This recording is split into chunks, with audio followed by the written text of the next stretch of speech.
Hey, everyone. Welcome to this week's session of The Good, the Bad, and the Truth. It's your girl, Naya Angel, coming through with my co-host and homies for life, Mr. PAT and E-Man. What's up, fellas? What up? What up? What's good, listeners? What's good, listeners? Oh, man, does it feel good to be back? We definitely are going to... We're going to be getting into some serious stuff this session, fellas. Yes, indeed. Super excited. So super excited. Yeah.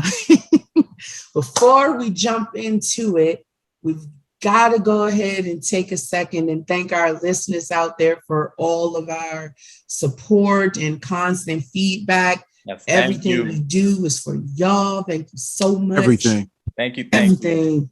And please, if you have not, go ahead and hit that like, share, subscribe on YouTube. Let's get these numbers up. Let's get the sharing up. Let's get this content out because we're going to keep it fresh for y'all as always. All right. So y'all know what time it is out there in the listening world. Before we jump into it, we got to throw it to our guy, E-Man. It's time for E-Man's highlight reel. What's up, sir? So, the highlight reel for the day. Maybe I only got a few, but I'm gonna start off with the biggest one. Joe and the Hoed still gotta go. That's the first thing I want to start off on the highlight reel. Joe and the Hoed gotta go. That saying reminds me of like a Jesse Jackson or Al Sharpton saying, or no, who was it? The lawyer that got OJ acquitted, Johnny Cochran. He was like, if the glove don't fit, you must acquit.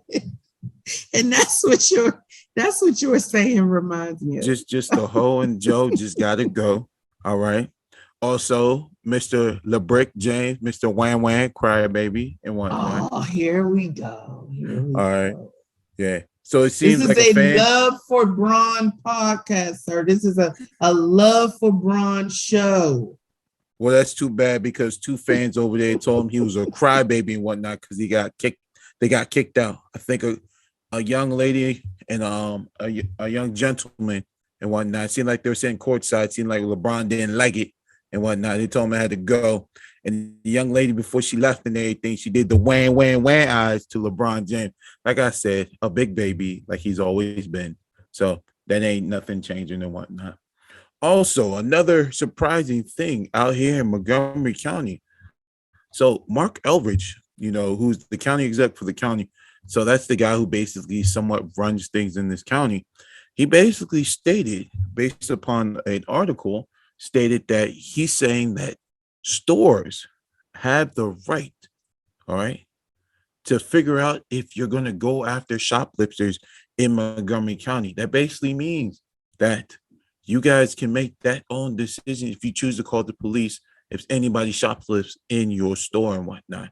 So it seems like the county itself don't even care if people are shoplifting because it seems there's been a high level of thefts going down during this so-called pandemic and whatnot in many states and whatnot. That and people it's going to get higher.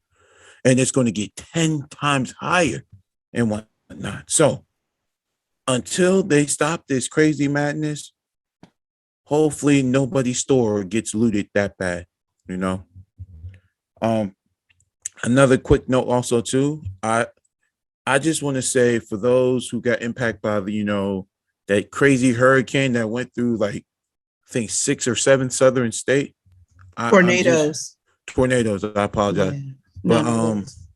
But just if any of you guys are listening, I just hope you guys are safe because a tornado is no joke. Right. Like, I'm not even gonna lie. Mm-hmm. Like I got the one craziest story. So we had a small little tornado that came in, high winds and whatnot, because we don't get anything that big. I'm in the house. I come back, half the tree is sitting in front of the yard, on the ground. So me and my pops had to take a chainsaw and whatnot to like cut down the bark because it was that bad and whatnot, and I ain't never seen anything like that, so I cannot even imagine, being out with no food, no water. But if you guys definitely need help, make sure you guys get to, the biggest, emergency impact place you guys can go to get that done, because we're already dealing with a pandemic. We don't need nobody losing their home also too because of tornadoes and hurricanes or anything of that nature. That's just just letting everybody know, just anybody who's been impacted, just stay safe as much as you can and whatnot. And last and final, before we get started and whatnot, it is the holiday season, so I would tell everyone, for those who don't go to strip clubs, can you make sure the strippers get paid? Because it's been a rough pandemic, and I know they've been hitting hard, so we got to make sure we take care of everybody. So for any of our listeners out there, let's make sure, if you do like a strip club, make sure you go to your local strip club, and please support your local strippers. That's all I'm going to say. Support your local stripper. You got Sir, when you started off with the holiday season thing, I thought you was gonna go into like donate to your local charities, or hey, they got OnlyFans. Right, participate in like the food drives or participate in the Christmas drives. This man support your local strippers. Okay, support your local strippers. What's wrong with that? Hey, they got to open up an account on OnlyFans. Right. I mean, I just feel like there are, other groups who also we could call out. But I feel you, support your local strippers. We got to support our local strippers. That's all I'm saying. Okay. Well, thank you very much, E-Man, for your considerations during the E-Man Highlights Reel. All right, so jumping into the first topic, this is definitely one that has been going crazy with just the different events and everything that's going on right now. And we are discussing the guy himself, Mr. Kanye West. For those of you out there who are not familiar with what is going on with Kanye West recently, please take some time and you can even just Google anything that says like Kanye West recently, like that literal, and just see all the different madness that seems to be going on. But the specific question we're going to be addressing is Kanye West a crazy genius or just crazy? So we're going to throw it to Mr. PAT to start us off, sir. What say you? All right, so I'm going to start this off by saying that I'm not going to get into the celebrity gossipy type shit, as far as like the things going on with him and Kim, or anything along those lines, because honestly, I don't really touch too much on that stuff. But no one told him to go marry a hodo, so that's all. Like I said, a big hoe. I couldn't care less about that whole thing. I mean, he did what he did. Getting Santa saying ho ho ho and ho. Yeah, he did what he did, and it is what it is. He married her, and they're at where they're at right now. I'm personally not going to speak too much on that. I'm just going to speak on just him for the most part, because the thing with him is, it's like, what is not going on with Kanye West? I mean, it seems like there's always something going on with him. It's always something. But to address the question, so I see Kanye as more of a crazy genius than just crazy. But when I say crazy genius, I'm going to say more so a musical genius than a genius, if that makes sense. But a genius nonetheless. See, I think his genius comes out more in his music. I would say that he's definitely a visionary. I'd actually say that he is more of a visionary than a genius.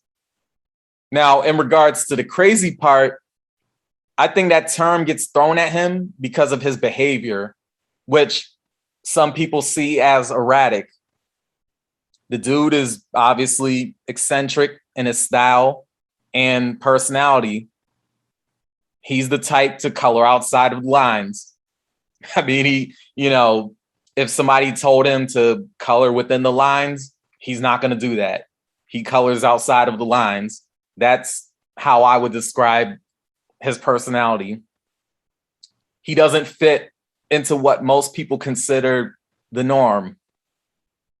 Something else I would say about him is he's very sensitive and he speaks his mind at times that might be considered inappropriate. Like, for example, the time when he said that George Bush doesn't care about Black people, which is true. Sidebar, that's a true statement. But so he did that. And the time he stepped on stage and messed up Taylor Swift's moment to big up Beyonce. You can see his passion in most, if not all, of his interviews. And speaking of interviews, he said a mouthful in his most recent interview on Drink Champs, which I did like, by the way. I thought it was a very entertaining interview, to say the least. So the thing with a lot of celebrities is they have a filter. They're too manufactured and say and do the politically correct things they're trained to do on cue. For me, I would say that their interviews are full of politically correct responses and answers. You can tell they're always trying to maintain a clean image. Now, obviously, not all celebrities do this or are able to maintain that persona 24/7, but a lot of them do. And you have someone like Kanye West who just says and does what he wants. So with all of that in mind, there are many people out there who seem to be fed up with him. It's clear that there are people out there in the Matrix that wish this dude would just go away. Me personally, it's neither here nor there for me. I agree and disagree with some of the things that Kanye says. He clearly supported Trump, and people were outraged about that because Trump is the big bad racist, even though no one can point out a president who wasn't racist. But I get it. It was because Trump was more outwardly racist. So there was that and the MAGA hat bullshit he was on in the White House. I couldn't agree with him on that, but it's his opinion. And I mean, he's certainly entitled to that. You have the few Black people who are pro-Trump, and then you have too many Black people who are and are still pro-Biden, even though a strong case could be made for Biden's racism. But I'll digress on that point. In the Drink Champs interview, he touched on some things like abortion in the Black community and Planned Parenthood. I can't disagree with him on those points. I couldn't disagree with him on those points. He was basically touching on the left-wing racism. And speaking of left-wing racism, he took a shot at Miss Kamala Harris, which I thought was funny. The hoe. I knew that was coming. That's what I was saying. I knew that was coming. I was like, oh man, I'm gonna bring up Kamala Harris, and yeah. But yeah, so basically it seems like he's the type of dude that just comes out of left field, and he doesn't seem to have a more streamlined way of articulating his thoughts. I think that, along with some of the things he says and does, is what throws people off, especially his detractors, especially the people who clearly dislike him. It throws them off. So I see him as a multi-talented visionary. He's a multi-talented visionary who speaks his mind and stands for what he stands for. So for some people, that makes him a crazy genius. And I'm talking crazy genius in a mad scientist type of way. And for others, he's seen as someone who is just batshit crazy and has lost his mind, which I don't agree with that. But, you know, that's how the people on the other side of the coin see him. So there's that. So those are my points on Mr. Kanye West. We could throw it to the next person. And, you know, of course, this is a general topic. So we'll definitely have a nice little dialogue about this. Yes, sir. Yes, sir. All right. Thanks for sharing. Yep.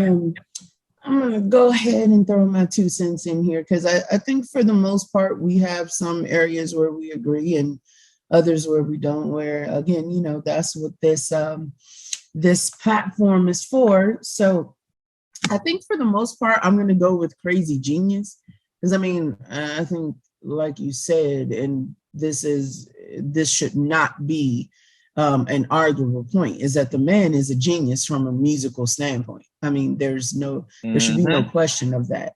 It's impossible to ignore the fact that he's had an amazing musical career as both a rapper and a producer. Absolutely. And, you know, although I don't like his clothing or shoes personally, you know, it obviously connects with folks as well. So some can even argue that, you know, he's even a genius from the fashion side of it. I think some of it is questionable. Those new boots that recently came out those new boots atrocious.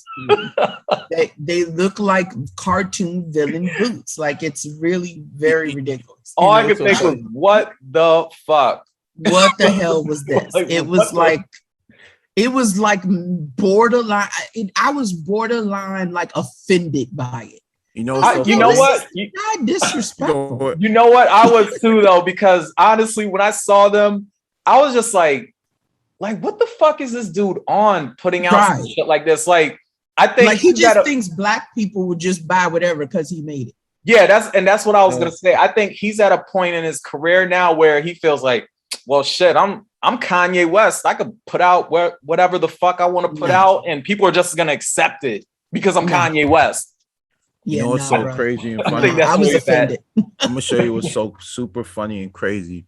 When I saw a picture of those boots, it reminded me of the villain in Who Framed Roger Rabbit and whatnot. Yeah. Yeah, who Christopher Lloyd played. Like that. I ain't gonna lie. It also looked like the boots they used to wear in that Disney cartoon show Phineas and Ferb. That shit was just like crazy. That's my shit, by the way, too, though. I love that show. Yeah, Kanye just getting disrespectful with some of the shoe stuff. But I'm gonna let people. I mean, to be honest with you, I'm not a fan of the Yeezys. Them claw-like shoes everybody be rocking. I think people are rocking them now more as a status thing. You know, ain't those shoes like $300? Jordans. Ain't those like $300? Yeah, like I mean, like, and something Jordans crazy like are that. $300 too, and I mean, like, they're ugly. My thing is, I don't buy Jordans because they're Jordans and I want to flaunt on someone. I only buy the Jordans I like. If I don't like them, I don't own them. I don't own. Like, I know some people who have like every pair of Jordans just so I do too. They have every pair of Jordans. That's whack to me. Yeah, because not every pair is fly. Some of them shit's ugly as hell. Well, they're just Jordan fans, so it's like anything he puts out, they'll just get it, regardless of if it looks good or if it's ugly. Right. Some of them shoes are ugly, but they ugly as hell. Some of those Jordans are ugly as hell. Those Yeezys are ugly as hell. These ugly ass boots are ugly as hell. Some of the clothing, to me, the clothing line looks like it's like a clothing line of stuff that homeless people wore. And there's nothing against homeless people. Obviously, they can't, help their situation. But it's like Kanye was just taking a stroll down, like, a homeless street or a street with a lot of homeless people and was like, ooh, I'm inspired. And then that's how he came up with his clothing line. And I'm just not the purposeful holes in the shirts. Not for me. I'm a swerve on that. But, to each their own. But anyway, some people like that, I would say for me, the thing I'm concerned about most with Kanye is his mental health.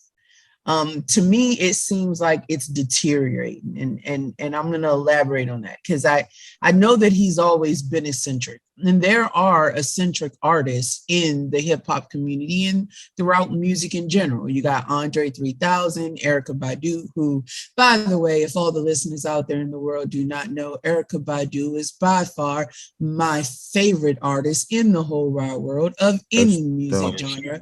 I adore Queen Badu. Had to throw that in there. But there are eccentric artists in hip hop and R&B, and I don't have any concern there. But to me, his behavior goes beyond just erratic. It for me, I feel like we are seeing signs that should be concerning. And I'm going to elaborate a little further here because, honestly, sorry to cut you off. Sorry to cut you off, Nye. But I was going to say, since he married a hoe for a wife, and that's his fault. Lord have mercy. See, and a lot of people do feel like marrying Kim was a bad way to go. And I see both sides of it. For the most part, I'm never going to tell someone who they should or should not love. But I do understand that it seems like that family has a pattern of like Black men marrying into the family and then them having severe mental health issues. It just seems like, to me, that's what it seems like happens often with them. Just ask Lamar Odom though, but yeah. Again, that, like I said, there's Lamar Odom, there's Tristan Thompson, there's, the multiple Black men that Travis Scott is, what is her name? Kendall, or whichever one it is. That is, I don't even know. I don't keep up with them chicks. That is his baby mama, and he's obviously going through a lot of it. It just seems like, there is something going on from that perspective. But for me, that's not even what I was going to speak to. I feel like he has not been the same since his mother died. And I know a lot of you will hear that and say, well, duh, yeah, his mother died unexpectedly. Of course, he's not the same. Well, that's my point. When traumatic events like that happen to people, it affects them in very different ways. And for some folks, yes, they will never be the same. And it's just generally tough for them to get past certain things emotionally, but they still live semi-normal mental health lives. Because I'm not going to say normal lives, right? Normal is subjective to individuals, but I'm going to say normal mental health lives, where I don't feel like that has been the case for Kanye. I feel like since his mother's has died, we have seen an increase in erratic behavior, which some can argue, okay, that was a result of that. But then we've seen a decrease. So now his erratic behavior is becoming erratic, pun intended, oxymoron intended. Right. And for me, that's a red flag. I feel like he's getting closer and closer to the deep end. Let's evaluate some of the recent activities, right?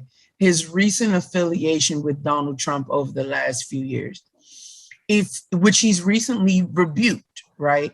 When you consider all things he said about Bush, all the things he said about the Republican Party, and specifically about Bush not liking Black people right after Hurricane Katrina happened, and about how Republicans don't care about the poor and all of this stuff, it doesn't make sense that he would connect with someone as far right as Trump without some kind of alternate motive. It's just either some kind of alternate motive, lapsing judgment, whatever the situation may be. Yes, Kanye has always been erratic, and he was erratic, when he first came out. Or I'm not going to say erratic when he first came out, but he was always spunky, for lack of a better term, when he first came out. Hence him making the comments about Bush. Huh? Well, saying that's a good term, spunky. Yeah, spunky. Yeah, he was spunky always. But him supporting Trump goes so starkly against his stance on Bush and the Republicans and the far right in the past, that to him to have such a drastic change of heart in such little time is either two things: coercion of some type, which was most likely out of his hands, or a lapse in judgment and a change in his mental ability or his mental standpoint that either way is concerning. So that's one for me. Number two, let's take a look at him begging Kim to take him back. I mean, it doesn't seem very Kanye-like. He's normally just a narcissistic person, right? And we know that narcissism is mainly about myself. How is this going to look on me? Is this a reflection of, how people are perceiving me, and etc. I would never have guessed 10 years ago that Kanye would ever beg any woman to take him back publicly in the, some will say, humiliating way that Kanye is begging her back right now. It's just not a common practice with narcissism. And I don't think anyone can deny that Kanye has shown serious bouts of narcissism over the years. And I'm not saying that that's a good thing, but what it points to is that the behavior has changed drastically. At least at one point, the narcissism was a consistent behavior. Now he's just all over the place. There doesn't seem to be any kind of consistency in any of his behavior. And then last, let's talk about his outburst on Big Sean. So let's keep a few things in mind. First of all, this came completely out of the blue per Big Sean's perception. He had literally spent time with Kanye West after the Drink Champs interview, where Kanye made all of the comments about Big Sean. I mean, let's evaluate Kanye's previous beefs, right? Well, they spent time after. No, so what I'm saying is Kanye did the interview with DJ, EFN, and Nori, the Drink Champs. And even though the interview, because it takes time for it to be edited and released and etc. Yeah. He saw Big Sean, chilled with him. Big Sean thought everything was cool after that interview where he said all that stuff. Okay, I got you. I got what you, okay. Yeah. Okay. So it just doesn't make any sense, because if you look at the timeline of things, and if you look at his previous... He's a special. Yeah, and it's... So let's look at his previous beefs with Drake and 50, right? Which, honestly, they borderline on comical, right? I mean, yes, I don't there were some beefs, but... Yeah, I mean, there were some jabs here and there, but nothing that was downright hateful. And then now, out of the blue, he has a serious beef with Big Sean that apparently Big Sean didn't even know was happening, where he actually said in the interview that the worst thing he ever did was sign Big Sean. Yeah, I thought that was like, whoa, so where did that come from? The worst thing. So how you slap a nigga in his face? How you slap a nigga in his face and you feed him? Exactly. That no so listen to this. This is what, like, I'm tongue tied because it's so erratic. So the host asked him, who would he pick out of Pusha T and Big Sean? Because remember, he signed Pusha T and Big Sean to his label. Right. Big Sean just recently left. So before he answered the question, this is what the article says. It says, before answering the question, Ye got up and grabbed a fake gravestone from the leftover Halloween decorations and said, let me tell you, I already decided that when I die, on my tombstone, it's going to say, I deserve to be here because I signed Big Sean. That's what Kanye said. That was his reply. Mm-hmm. So Noriega and DJ Evan was like, whoa, they didn't understand. They like, what do you mean by this? So the article says the rapper further clarified, saying that he felt that signing Big Sean to Good Music was the worst thing he's ever done. I mean, listen, to summarize this all up, Kanye West is definitely a genius. You can't, there's no way to get around that. His music, the producing, the rapping, they're just evidence of genius all throughout the music he has produced, the music that the rapping, the features, the evidence is there for it. 808 Heartbeat Jones sucked. I'm just saying. I mean, just classic albums, all of the college dropout, late registration, graduation, all of those albums are just classic. However, there is also something, in my opinion, clearly wrong with his mental stability, as it's actually seemed to be deteriorating since his mother died, and tragically, unexpectedly, and it's just getting worse. And I would just hate to see him start on a downward spiral towards drugs or something else that could lead to tragic circumstances. And I'm not saying he has, I'm saying I would hate to see that.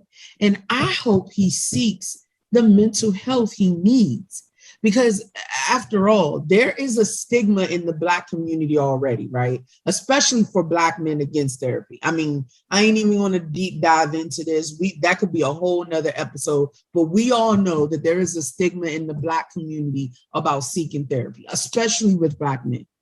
So it's not too far-fetched to say that he hasn't been seeking the appropriate assistance, and that this is not just random Kanye outbursts, but maybe even a cry for help without crying for help.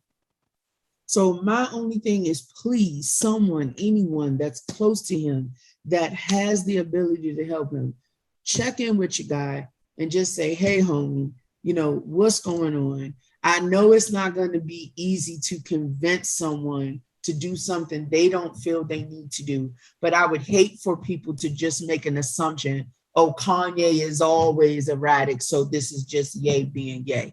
He's always erratic, in my opinion, with a formula. I'm a very analytical person.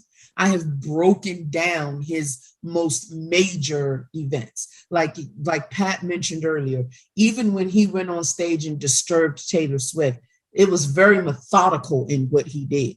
He knows he's Kanye West and he has a certain platform and he can do an interview and people will listen to it for a little while, but eventually that interview will die away. Him doing what he did by jumping on stage and interrupting her is a night that will live in award infamy forever. Mm-hmm. So he knew what he was doing. It was methodical. It doesn't feel like any of his latest actions are methodical. And that, to me, is concerning. So I'm going to throw this to E-Man to wrap us up. What say you, sir? So, first off, let's start it like this. See, when you keep up with the Kardashians, that's when basically what's the gentle word to say? You feel like a dumbass. Let's put it like that. Yeah, that's a good word. Dumbass. Yeah. The reason why I'm saying this is because those group of women, led by the hoe herself and whatnot, and asked her sisters to be side hoes and whatnot, and side pimps and whatnot, and literally cause a lot of problems to Black brothers. Yet Kanye West is just a casualty in his own demise. Let's put it like that. Do I feel like he's a super genius? Everyone says yes. I'm like, somewhat, he's a little crazy, but, he's done some great things and whatnot. Other than 808 heartbeats and whatnot, that's something that needs to go in the trash, in the dumpster, far away from life and whatnot, but very, very talented brother. But I feel like everything he does, he's just, it's all about, I wouldn't say the right time. he loves the attention. I feel like Kanye West is an attention whore and whatnot, you know. But he whores himself out for different reasons, you know. Like he plans everything not so methodically, but very timely and whatnot, you know. Like the whole thing when he said slavery was a choice, you know, that was it was interesting, you know, when he said it and how he said it, you know, just the whole George Bush thing, you know, and then, you know, the whole Taylor Swift thing, you know, he did it at moments that you didn't even expect that he's going to do it and whatnot. So that's the main reason why Taylor Swift is, you know, where he's at, you know. Did I say Taylor Swift? I meant to say Kanye West. My bad. Sheesh. No worries, sir. You caught it. I just realized. But yeah. but yeah. I feel when it comes to Kanye West and whatnot, you know, I thought it'd just be this producer guy who wanted to be like a rapper and just, you know, wanted to just, you know, be a rapper. I thought he wanted just the fancy cars and the hoes and like, you know, the entourage. Like I thought he wanted to be like, you know, that he's that hood rapper and whatnot, you know. But it seems like he wants to do a little. It seems like he wants to do a lot more that he don't needs to do, but he enjoys doing it because it draws so much attention to him. And I mean, I always, you know, thought of him as an attention whore since everything. So that's just me. But uh, he shouldn't have married a hoe. Like I mean, after who's had sex with Kim Kardashian? I believe Nick Cannon said he has. Of course, Ray J and whatnot, because that's all on.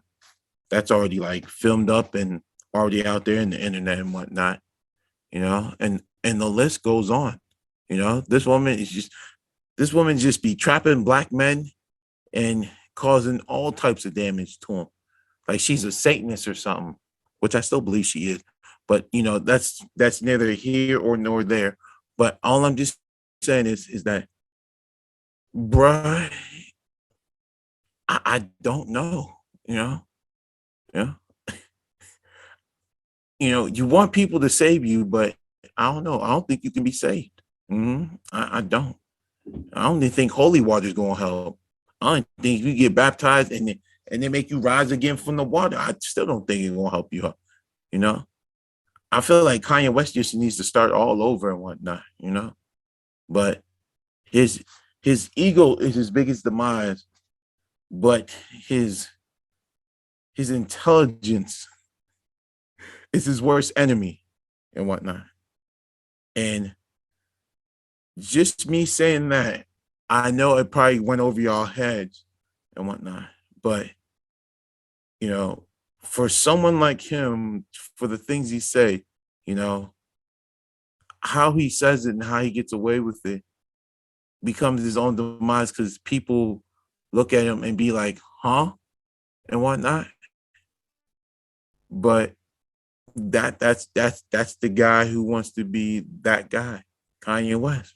But you know, he don't care. You still gonna buy his music. He don't care. You're gonna still buy those shit bricks of a Yeezy and whatever clown boot slash.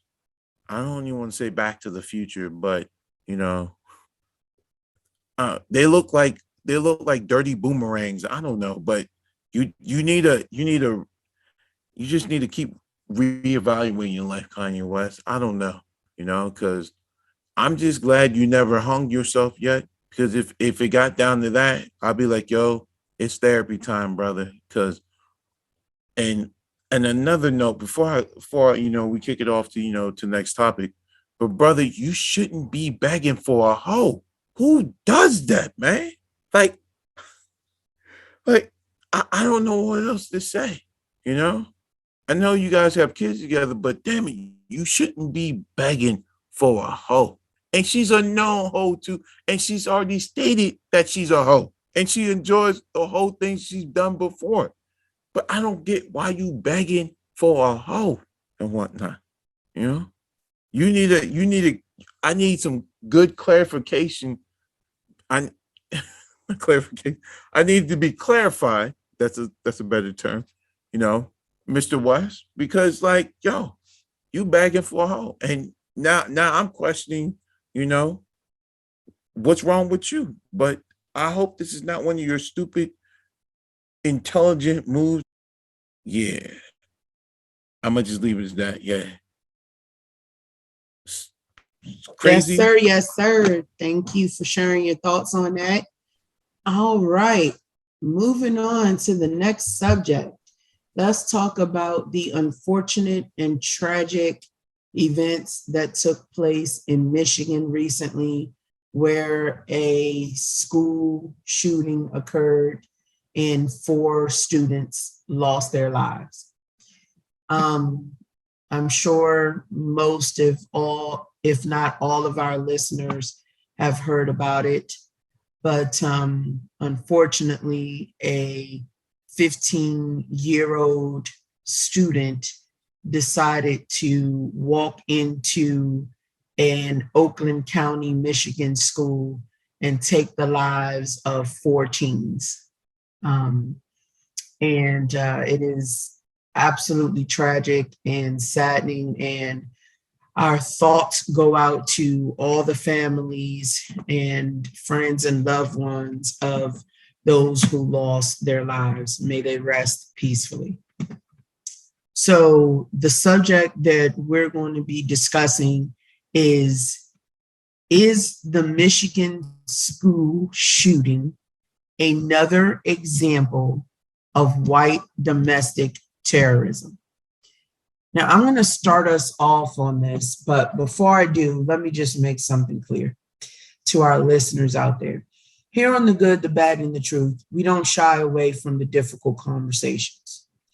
Does not mean that we have any type of hatred or etc. for anyone, but we're going to speak on exactly what the title of our show is: The Good, the Bad, and the Truth. I'm going to take the time to just let you all know that the opinions that we share are exactly that. They're the individual and sometimes collaborative opinions of the 3 of us here. And while we are always going to be truthful and honest, we definitely never intend to offend anyone. So please don't take it in that manner. But we are definitely going to have very honest and forthcoming conversations. So again, is the Michigan school shooting another example of white domestic terrorism? I'm going to say absolutely. The reality of it is when is a school shooting not an example of white domestic terrorism? I mean, America is obsessed with guns in an extremely ridiculous way. And it is a common mindset of a certain group of folks who are the primary proprietors of gun culture. And there's a reason for that. The reality is they know to a certain extent that they can get away with it. I mean, look at Kyle Rittenhouse. He literally illegally obtained a gun, put himself in danger, killed people exercising their civil right to protest. Side note, don't forget who they were protesting on behalf of, right? Black people, black men, right, who was shot in the back. Let's not forget that. So in some people's eyes, you know, they were the enemy as well. Just throwing that out there. That's a whole nother episode though. But killed people exercising their civil right to protest, and then claimed self-defense and got off on it. Now, nothing I said to my knowledge is inaccurate. Those are the actual facts of the case. Yes, legally it was deemed self-defense, but again, he drove himself to the location. So he literally knew of a dangerous situation and put himself in the middle of the dangerous situation and then took lives as a result of putting himself in that situation, regardless of his so-called reason, claimed self-defense and got off for it, and is doing interviews afterwards. Someone truly regretful of having to take lives would not be all over TV and radio shows and etc. doing interviews about it. It is very George Zimmerman-esque what is happening here. But anyway, I digress. Getting back to this specific situation, I mean, we just can't ignore that this country has a long history of terrorism against non-white racists with sometimes very little consequence to those who are found guilty of it. So what has happened is this non-justice has perpetuated these behaviors. I mean, here's one. Let's evaluate, right, what happened with he shall, I shall never name him. I will never speak his name, that shot up a Black church and killed 9 innocent people. He was literally taken to get something to eat before being taken to jail after he was apprehended for killing 9 people, for slaughtering 9 people. Yeah, that's the dude they took to Burger King, right? Yes, to Burger King. That is so beyond absolutely fucking ridiculous and preposterous and outrageous that it's even like still difficult to comprehend, even though you know there are racist people in this nation. It's still difficult to comprehend that that actually happened. I mean, imagine a Black man did the same and he went into a church and killed 9 white people. He probably wouldn't have even made it back to the precinct alive, much less stop to get dinner. They probably tell him to go get Church's chicken, but I mean, it's fucking ridiculous. I can't even, like, that is such an outrageous and outlandish situation, and it's just it's absolutely preposterous. But what's sad is it's not even an extremely difficult situation to comprehend, because we're so used to just the total ridiculousness of the injustice that happens against Black people in favor of white people in this country. We're so used to it that, as preposterous as that situation is, something like that, those cops should have been actually investigated for dereliction of duty, amongst other things. The public should have called for their investigation, because I'm fully comfortable in saying it is not proper protocol to stop and get a suspect in a murder investigation done. There has to be a number of protocols that violates. But we're so used to it as a society that no one even pursued that angle of it. It's sad. It is absolutely sad. But at the end of the day, that's the country we live in. I mean, it's 2021. It's been 71 years since the start of the civil rights movement.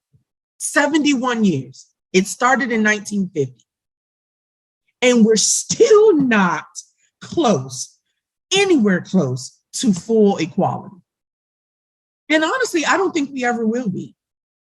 I just don't. We're making progress, yes, but full equality, absolutely not. There's still systemic racism. There's still discrimination. There's still blatant injustice. We're not there. So if you take all that into consideration, in summation for me, yes, this is easy. The Michigan shooter, the Michigan school shooting, all of the school massacres are prime examples of white domestic terrorism. I mean, the shooter announced he was going to shoot his classmates on social media days before the occurrence.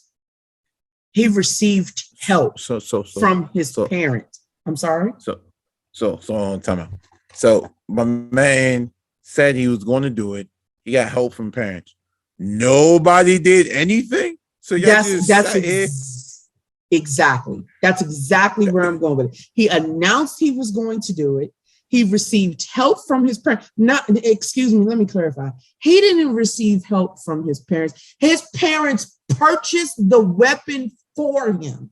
They gifted it to him. It was a gift to their son. He was caught exuding questionable behavior the day before and the day of the shooting.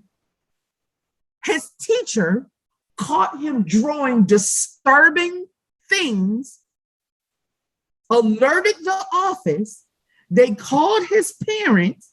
His parents came up to the school. The teachers not the teachers, but the administration and the parents sent him back to class the day of the shooting. Ridiculous. That is absolutely fucking ridiculous. And if anyone wants to deny it, then all they are doing is showing you their true colors. If they want to deny that this is an example of white domestic terrorism, whether they're white, black, Spanish, Asian, doesn't matter. They're showing you who they are. You accept what they're showing you. They are a bigot. They are more than likely racist. And you accept that and you get as far the fuck away from them as possible. Because there is no question that's exactly what this is. If in no other case, all of the evidence that is showing for this one. Sad days and times we're living in, folks. Sad times. 71 years. 71 years since the start of the civil rights movement. And I know what people are going to say. These victims weren't Black. That's not the point. The point is that a Black person could never get away with what is happening here. But you just started to cut you off now, Angel, but you do know that they have to vote on the civil rights every 35 years, right? To reactivate the same bill that they wrote years ago. That's crazy. That's crazy. And let me be clear. I'm not saying that I want a Black shooter to go in and harm anyone or etc. and get the same treatment. Let me be clear on my point. That's not my point. The point is that if this were a Black shooter, they would not receive the same treatment and they would not be able to get away with it. That's the point. And this particular, and they shouldn't. No one should get away with the crimes that these people have committed. But the point is that they are. When you look at it overall, how do they present Black suspects versus white suspects? White suspects, when this story first broke, they were sharing a picture of this young boy doing volunteer work or something with glasses on and a cute little polo shirt. Nothing like the actual image he looks like today. Whereas when Trayvon was killed, they immediately released his record. They showed his mugshot or whatever picture it was for the little minor offenses or whatever it was he had. Yeah, white domestic terrorism is real, and it's not being properly punished. And that's sad and unfortunate. And that's my thoughts on that. I'm going to throw it to Mr. PAT. What say you, sir? So the Michigan school shooting is, in fact, another example of white domestic terrorism. Not only is this 15-year-old responsible, but so are the parents. See, when these kids Absolutely go off, right. When these kids go off and shoot up schools, the parents should be punished as well, because they're the ones who raised these monsters. In this case, the parents of this school shooter gave the kid the gun for Christmas, which you've already touched on, Naya, but he was given a gun for Christmas. And as you've touched on already, it has been stated that they ignored early warning signs that he was planning to do a shooting. No one is born and ready to commit violent acts. When a kid commits a violent act, especially one that involves a shooting, the fact is they were raised in an environment that encouraged them to do so. Woo, preach. Yeah, we have to look at it. Like, the thing is, it's deeper. Obviously, it goes deeper. We look at the surface level of these things, but these things go deeper. Another white kid doing a school shooting, but we have to go deeper and look at the fact that these kids have parents that raise them, more or less, however we want to look at how they're being raised. But these kids' parents are raising them to be these monsters. Like I said before, nobody is born and just ready to commit acts of violence. That type of behavior is cultivated. It's cultivated. So they're growing up in an environment that encourages that type of behavior. It encourages that mindset, that mentality. When somebody is that young, how do they even come to the conclusion of wanting to shoot other people and kill them? Obviously it happens, because we've heard this story multiple times before, but we got to connect the dots. Like, where does that come from? Where does that originate from? That's coming from the home. Exactly. That's coming from the home, straight up. Whether it's the parents, the grandparents, other family members, it doesn't matter. Whoever's raising them, whoever's the guardian, or the guardians, it's coming from there. That's the source. Agreed. Can I just say one quick thing? Yep. I 100% agree with your statements right now. You're spot on so many different levels. It's just like racism. Racism is not something that people were born with. They're taught it. It's taught, yeah. Children inherently want to play with other children and etc. without seeing anything different as far as racism and etc. They grow up learning what racism is based on their environment. Absolutely. It's taught. I mean, it is something that's just cultivated in them, and they are brought up in an environment that encourages it. So they come out of that environment into society, and they're a racist all of a sudden. But again, that doesn't come out of nowhere. That's coming from somewhere.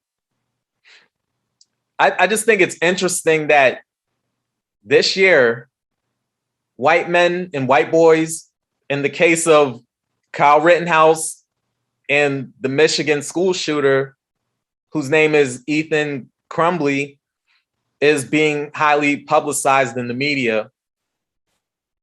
The part that's interesting to me is the back-to-back publicizing of it. Multiple things are being communicated at once.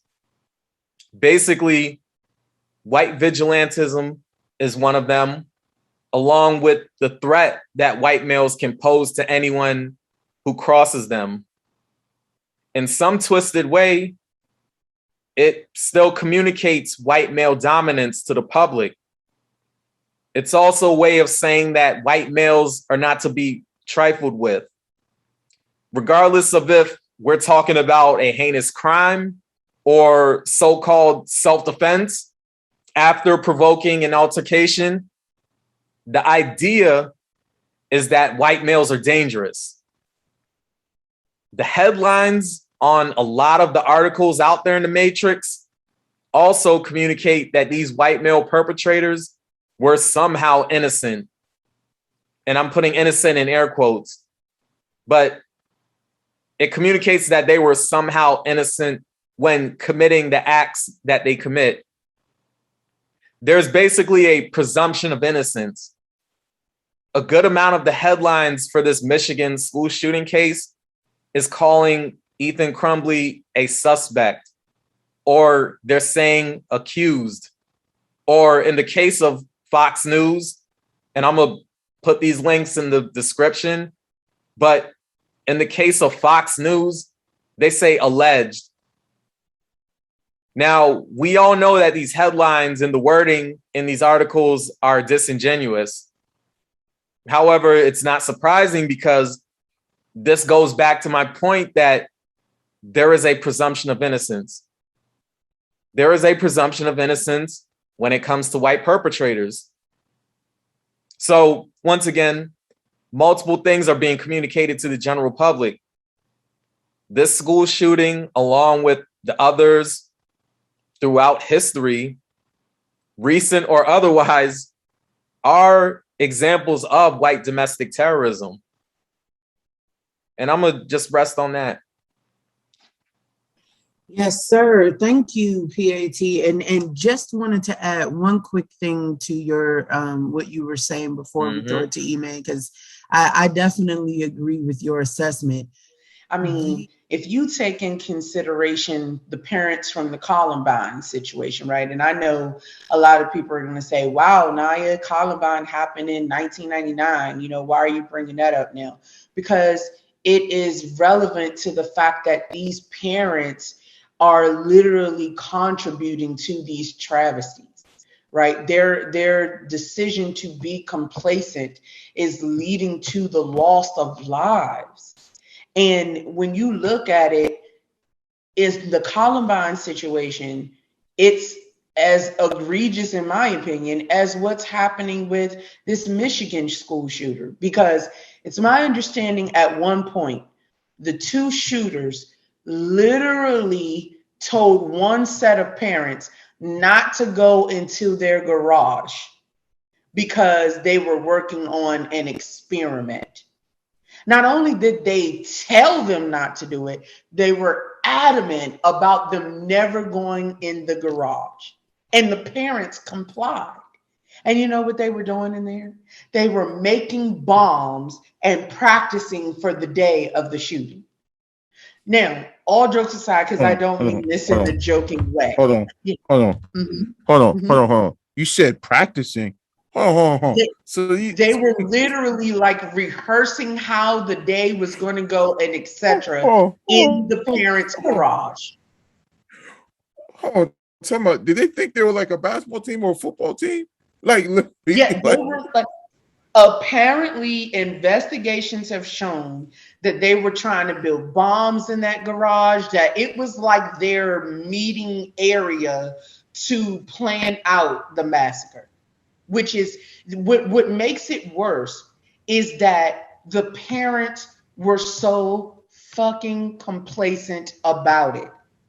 Oh, my son doesn't want me to go into the garage. I'll just stay out of the garage that's under the roof that I'm paying for.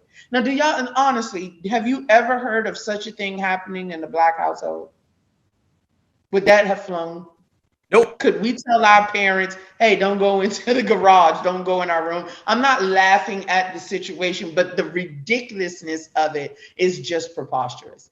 Anyway, I I just would have wanted to gotten add that. I would have gotten that. I would have gotten that Super Saiyan slap and whatnot. You exactly. know. Listen, Black parents Exactly. would have immediately read that as a red flag, and the very first thing they would have did is went and checked the garage. Good parents in general would have done that, in my opinion. Black, Spanish, it doesn't matter. Good parents would have taken that as a red flag and checked things out. I'm sorry, but they were just entirely too chill with being told they can never enter their garage, adamantly at that notion. Good parents should have investigated. I just wanted to add that to the parents being held accountable, and the comment that PAT made that, in these situations, parents should be held accountable. Absolutely agree with you. There's got to be some red flag, some sign, something, if you're a good parent, that your child is a possible school shooter. No child just wakes up a school shooter someday. Something has happened, and a good parent is able to detect some sense of, hey, things are off here. So just wanted to add that to that point that you made there, PAT. We're going to throw it to E-Man to wrap us up. What say you, sir? So, before I even start, this is what I want to say.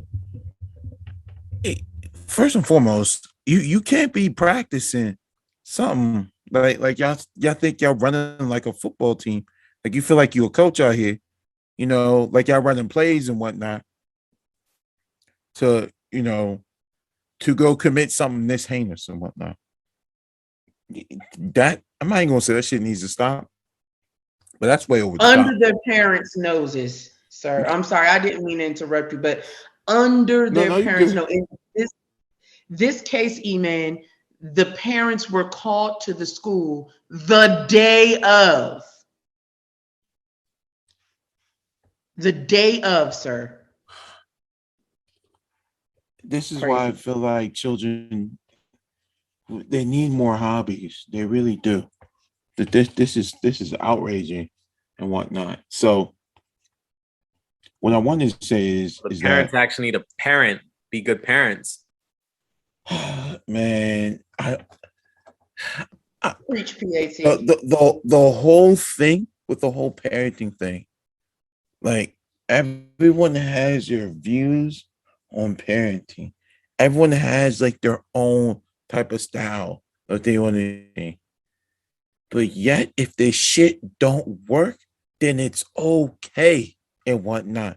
Stop doing ain't shit that ain't working and feel like you doing a good job and whatnot.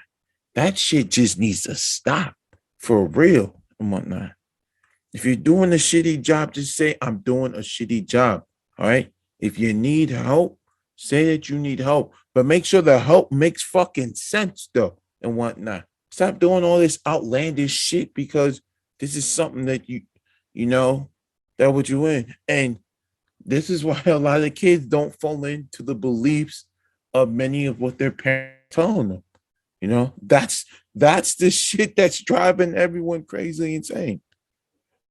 But going back to this whole shooting shit, this shit just it just bothers me so much because if you look at it, right, there's been so many school shootings that happen in the past several years, and yet they're making more schools. What's the easiest term to use? Making it feel more like prison every single day and whatnot. And this is coming from an educator, you know. The more surveillance you have in a building with kids, it's not making it safe. You're more invading privacy now and whatnot, you know. And that might sound confusing, but I'm gonna tell everyone like this, the more eyes you have on more people, it's not because they're not doing something wrong or they're not doing something right. You know, you're still in their space, but you're using ineffective / somewhat effective ways to get more into their space. Like the only time that they don't feel like eyes are not watching them is when they're in the bathroom and whatnot, because you can't put a camera in the bathroom. That's illegal, by the way. But you know, I feel like they're gonna try to bump more security in schools, and it's still gonna make shit worse and whatnot. Yeah. And I tell everyone like this, like a lot of kids are privileged enough that you don't have to go to school being worn down and whatnot to figure out if you have a gun in your bag or a knife or some type of sharp weapon. DC, kids gotta make sure they go through a metal detector and get worn down before they enter the building. They have to do it every time they enter and exit a building. You guys got the privilege to do, what you want. Hell, you got people that won't even check your bag if you have a gun and whatnot, you know? So it's really hard to, to really call it a really high domestic, terrorism type of thing. But they're doing shit they shouldn't be doing and whatnot, Children are retaliating because they're being bullied at school and whatnot, But does it come to that extreme? Like this person has to lose their life behind it? That's a whole nother extreme and whatnot. And that's where most of these kids are taking it now, And so just a quick question, E-Man. Sorry, didn't mean to interrupt you. You Go.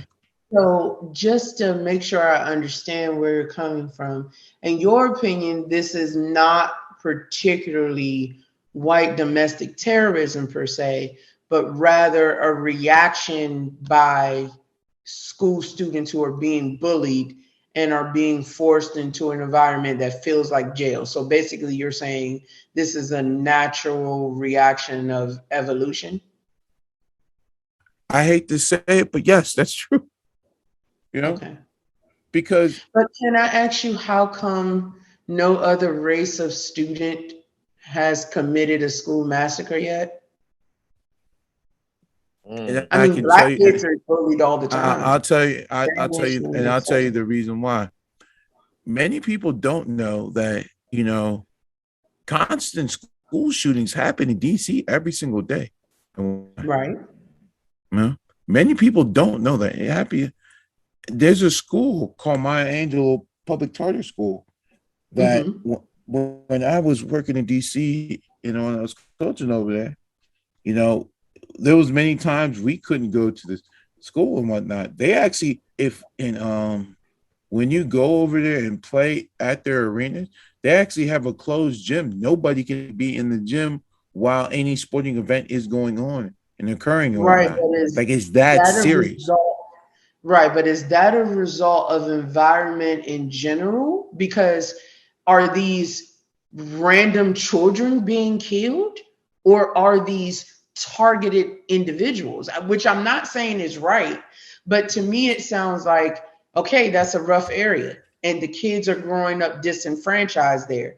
And so there may be even some gang activity where, members of rival gang factions are shooting at each other and etc., which is not right. Don't get me wrong. I'm not saying it's right, but that is very different than a school shooter walking into the school and killing random innocent children who weren't even a part of their quote unquote bullying experience.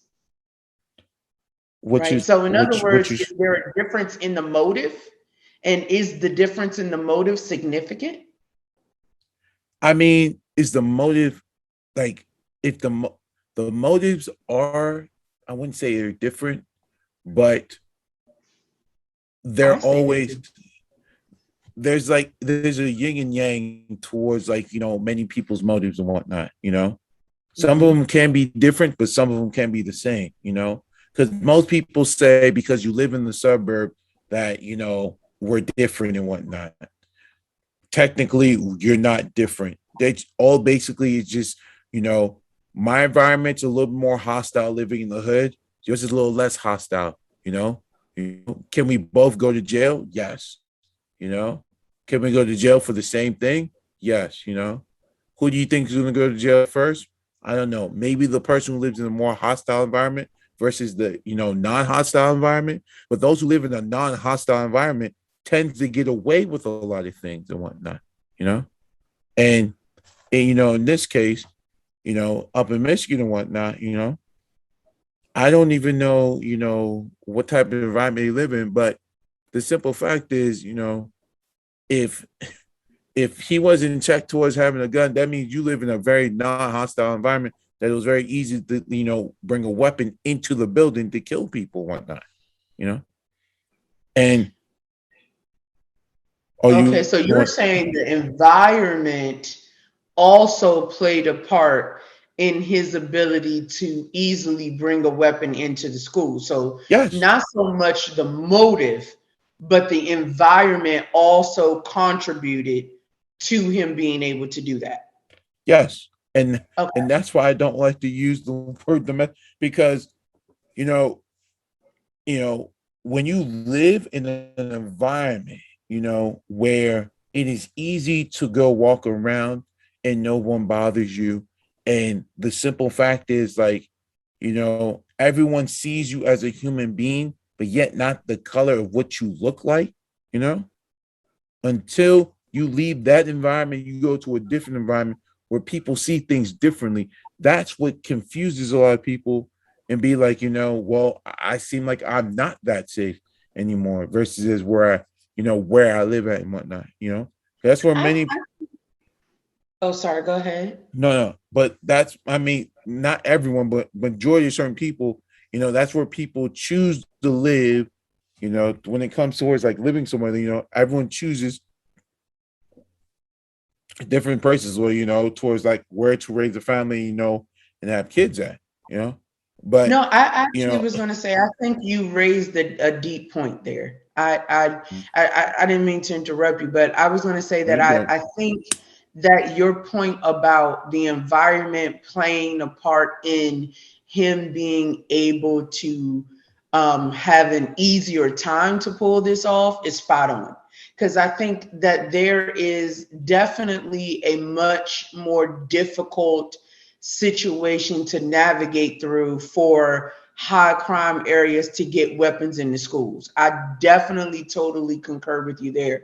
But I think the term domestic terrorism is generally speaking to the United States itself, right? Like, did it happen within the United States? Because typically domestic terrorism refers to happening on your homeland, right? As opposed to international terrorism and et cetera, where, stuff that's happening in Arabia and et cetera.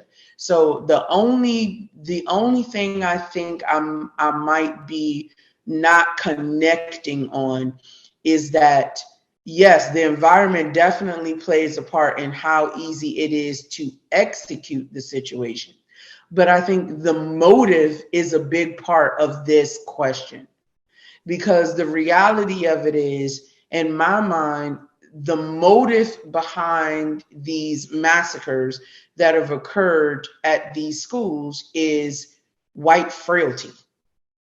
It's children being bullied who feel like, as a white person, if they are being bullied and etc., they have the right to take the lives of other children who have nothing to do with it.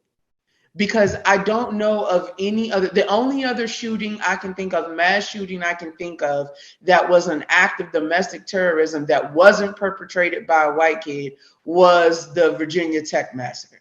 Because it's my understanding that shooter was Asian.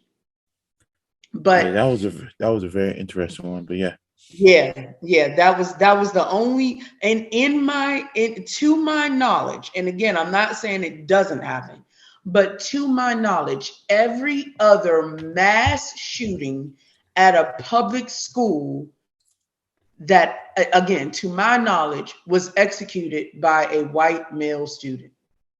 Which even Sandy Hook, where unfortunately elementary school children lost their lives. White male shooter. And that's the thing. And that's the thing that you know, I wouldn't say it bothers me, but it's concerning, you know, and not just because he's white, but these are the communities, you know, that, you know, many Europeans and whites live in, and they live there because their community feels safe and whatnot, and they feel like this wouldn't happen, you know, and it happened. And I would say the worst part about it is not that the shooter is white, but the casualties behind everyone not seeing it and whatnot. That's what bothers me, you know, that if it, and just like, you know, say when someone said, oh, if it was a black person, it'd be a whole different story.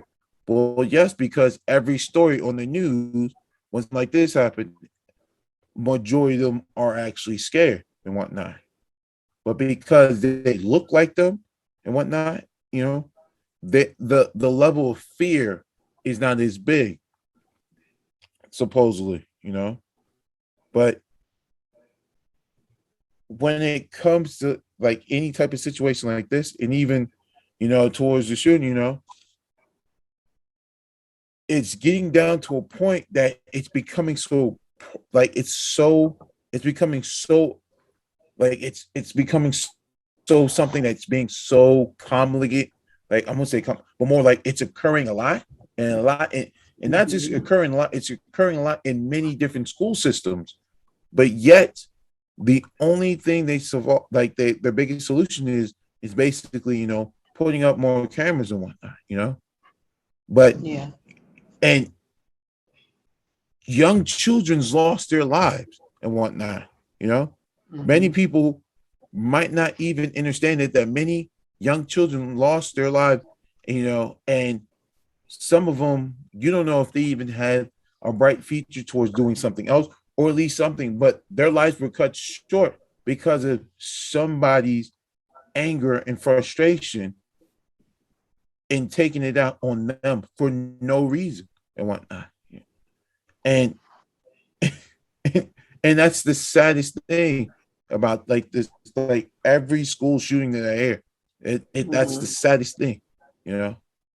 right. And just to, you know, end my note is, you know, like I feel like we need to do better all around, you know, and like, you know, not just in, you know, not just in our community, but all communities and whatnot, you know, because if you guys want something to stop, you know, like we got to be that prime example. Because just like 3 weeks ago, I'm not too sure if anybody heard this, but a kid at a DC public charter school, DC Prep, he also got killed by a drive-by shooting not too far from his school. I think he was leaving school, and I think he was a senior and whatnot, you know? And, you know, I'm lost of words, and, you know, everyone's still expressing, you know, the same thing that I keep expressing and whatnot, you know? So, and I'm gonna just leave this final note before I keep rambling on, but we just gotta do better. And I'm gonna just leave it as that. We gotta do better and whatnot, you know? We just gotta do better because we can't keep losing more and more kids to shooting if the proper people not doing the proper things and whatnot. Because this could have been preventable, you know? Because like it you know, these kids are practicing and rehearsing to do what they're supposed to be doing, but yet no one said anything. That proves to tell me that you guys were cool enough to let them do it and whatnot. Yeah, I feel like that. And I that's just feel my like thoughts. if any. Yeah, sorry, didn't mean to interrupt you there. I was just going to say, I feel like if No, I you good. agree You good. with any of your points, is that the one that, you know, PAT brought up, which was that the parents are not innocent in these situations. I think there are definitely different motives for different situations, and that's not to make any of them right. But to the particular question of was domestic terrorism, white domestic terrorism, I think the motive behind this suggests that it was, which is a little different than when a child gets killed, unfortunately, in a drive-by shooting at a school, because that's, again, related to their environment, which is also the point you raised, and a good point. But I think it is a little different than the domestic terrorism thing. But thank you for sharing, E-Man. Definitely great points there, fellas. So moving on to the next topic, we are talking about Glenn Foster Jr. And for those of you who are not familiar with that name, Glenn Foster Jr. is a former NFL player. He used to play for the New Orleans Saints. He recently passed away while in police custody. So the question in regards to this subject is, what could have caused a former NFL player to die in police custody? So I'm going to go ahead and start us off here, fellas. And for me, this answer is very simple: foul play. I mean, let's evaluate what happened here.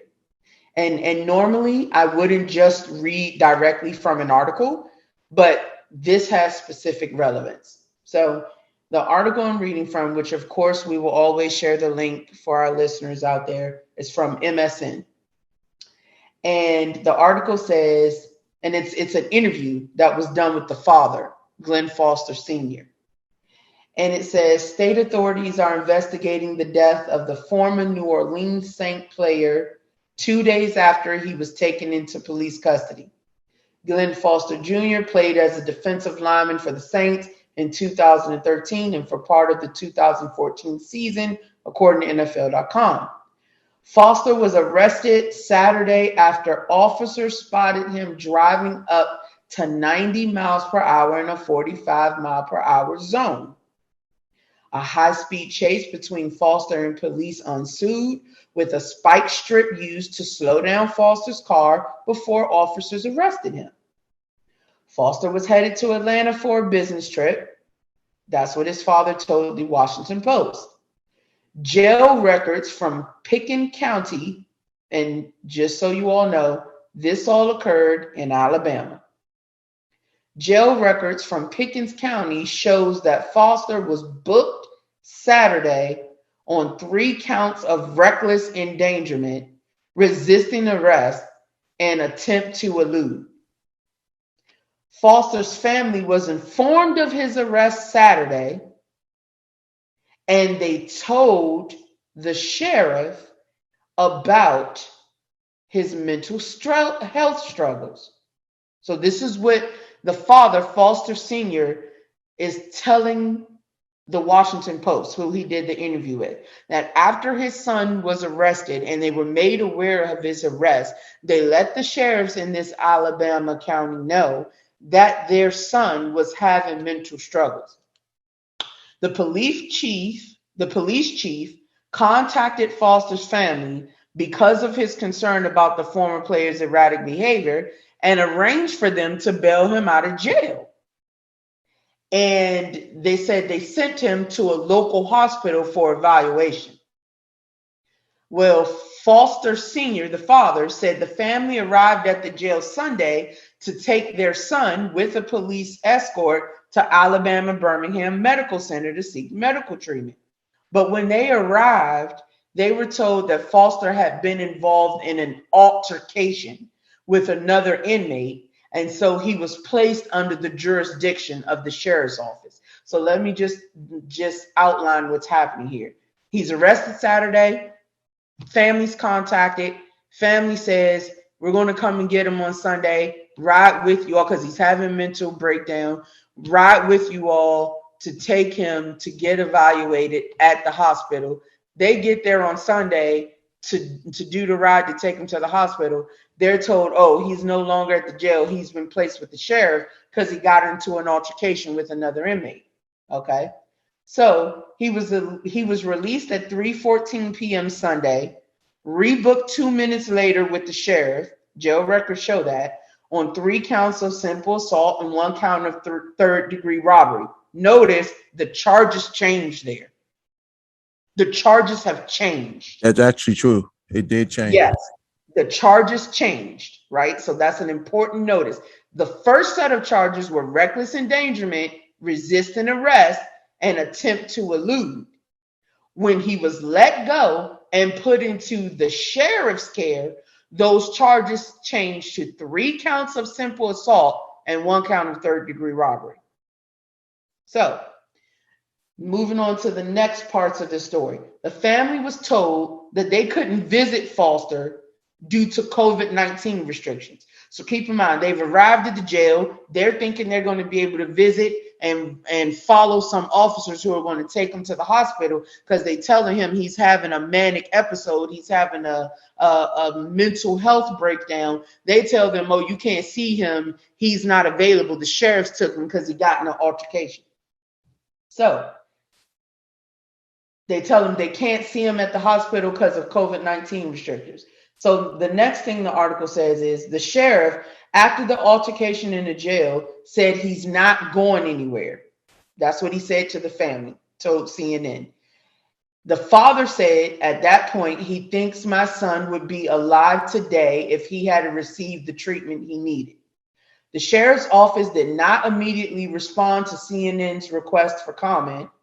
Arrangements were made for Foster to be taken to another facility Monday, Foster Sr. said, and the sheriff's office in charge told the family he got into a cruiser without incident. So Saturday arrested.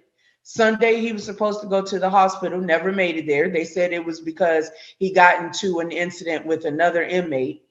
Monday, the family was supposed to be able to go to see him at the medical facility, and they were then told that he was found unresponsive and couldn't be revived.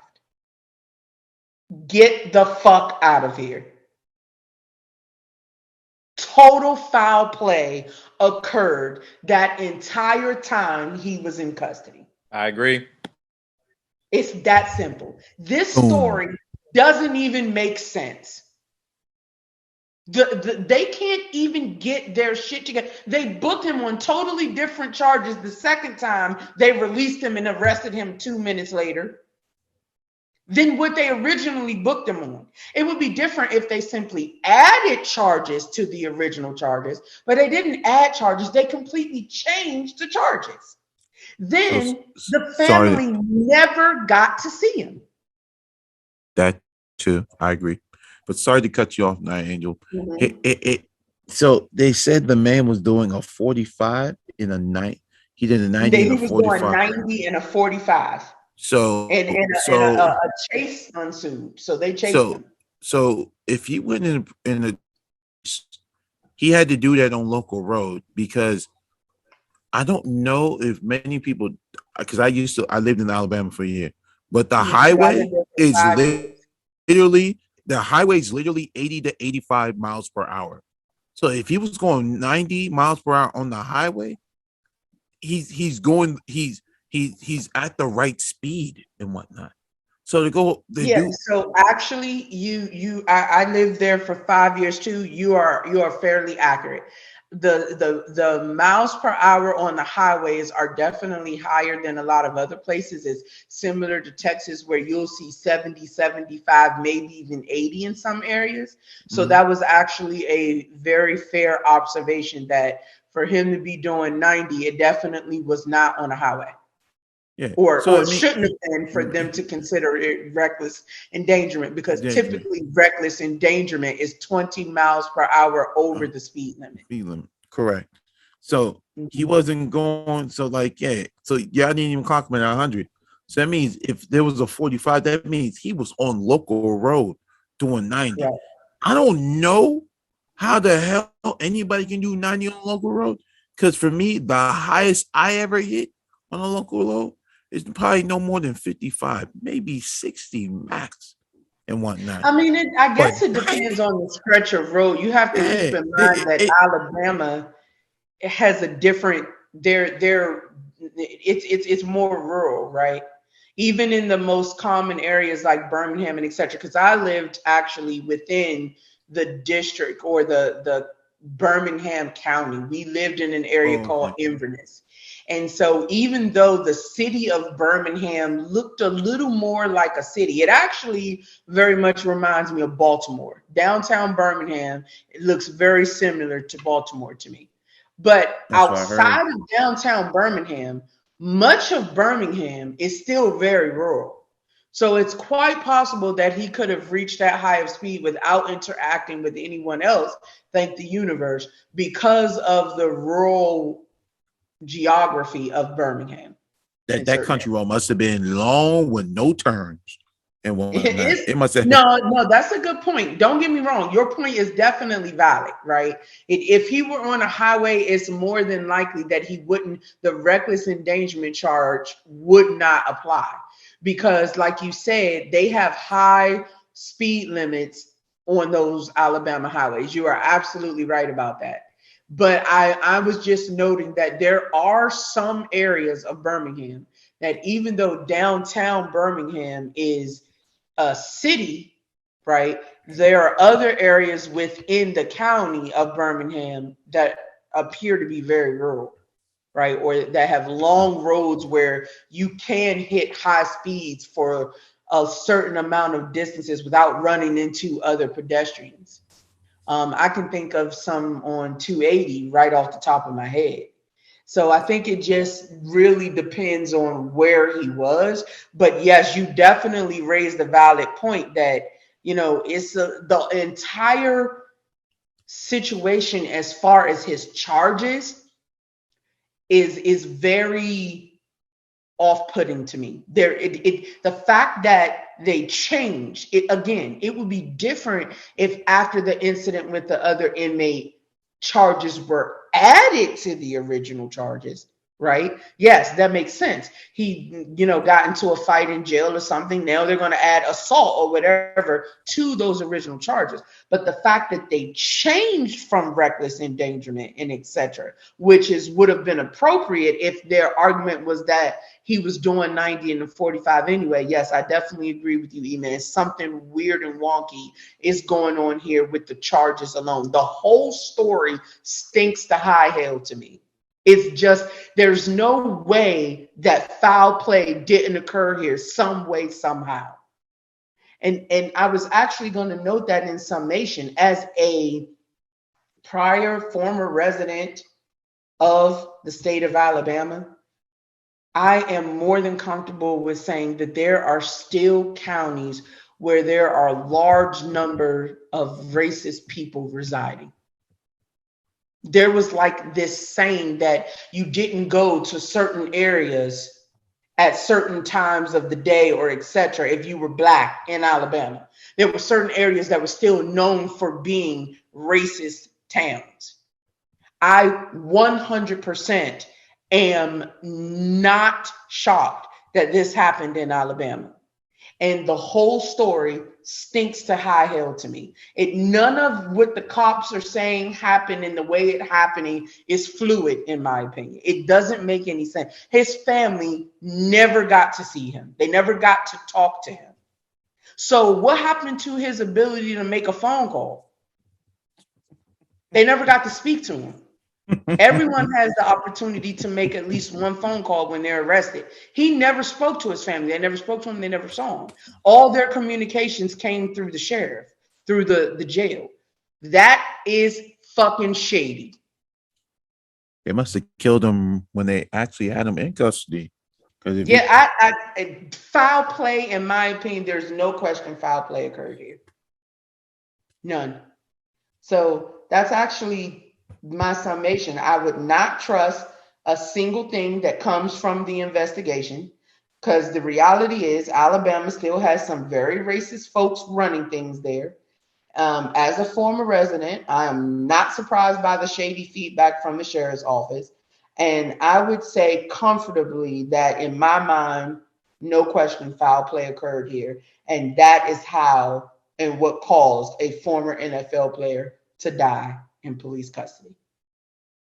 So those are my thoughts on that. I'm going to throw it to Mr. PAT. What say you, sir?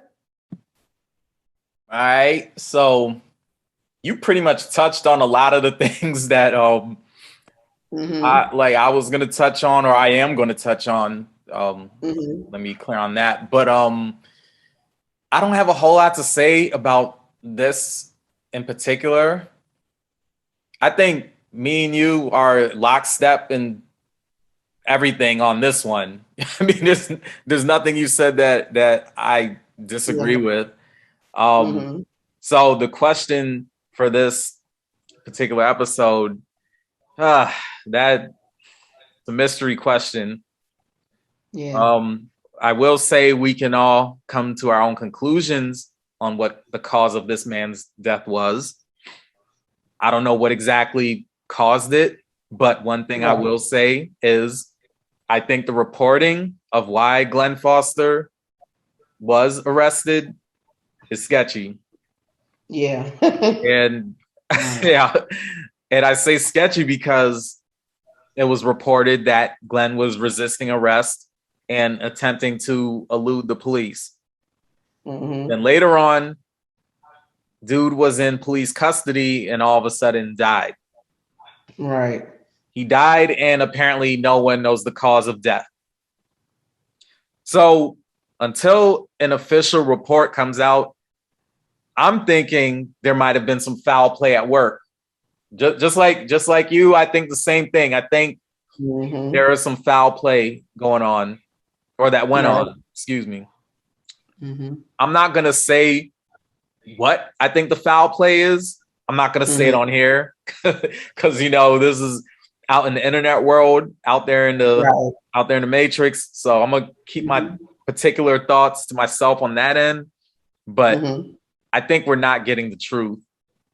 Right. From what's being reported, what has been reported so far, yeah, I think we're just not getting the truth.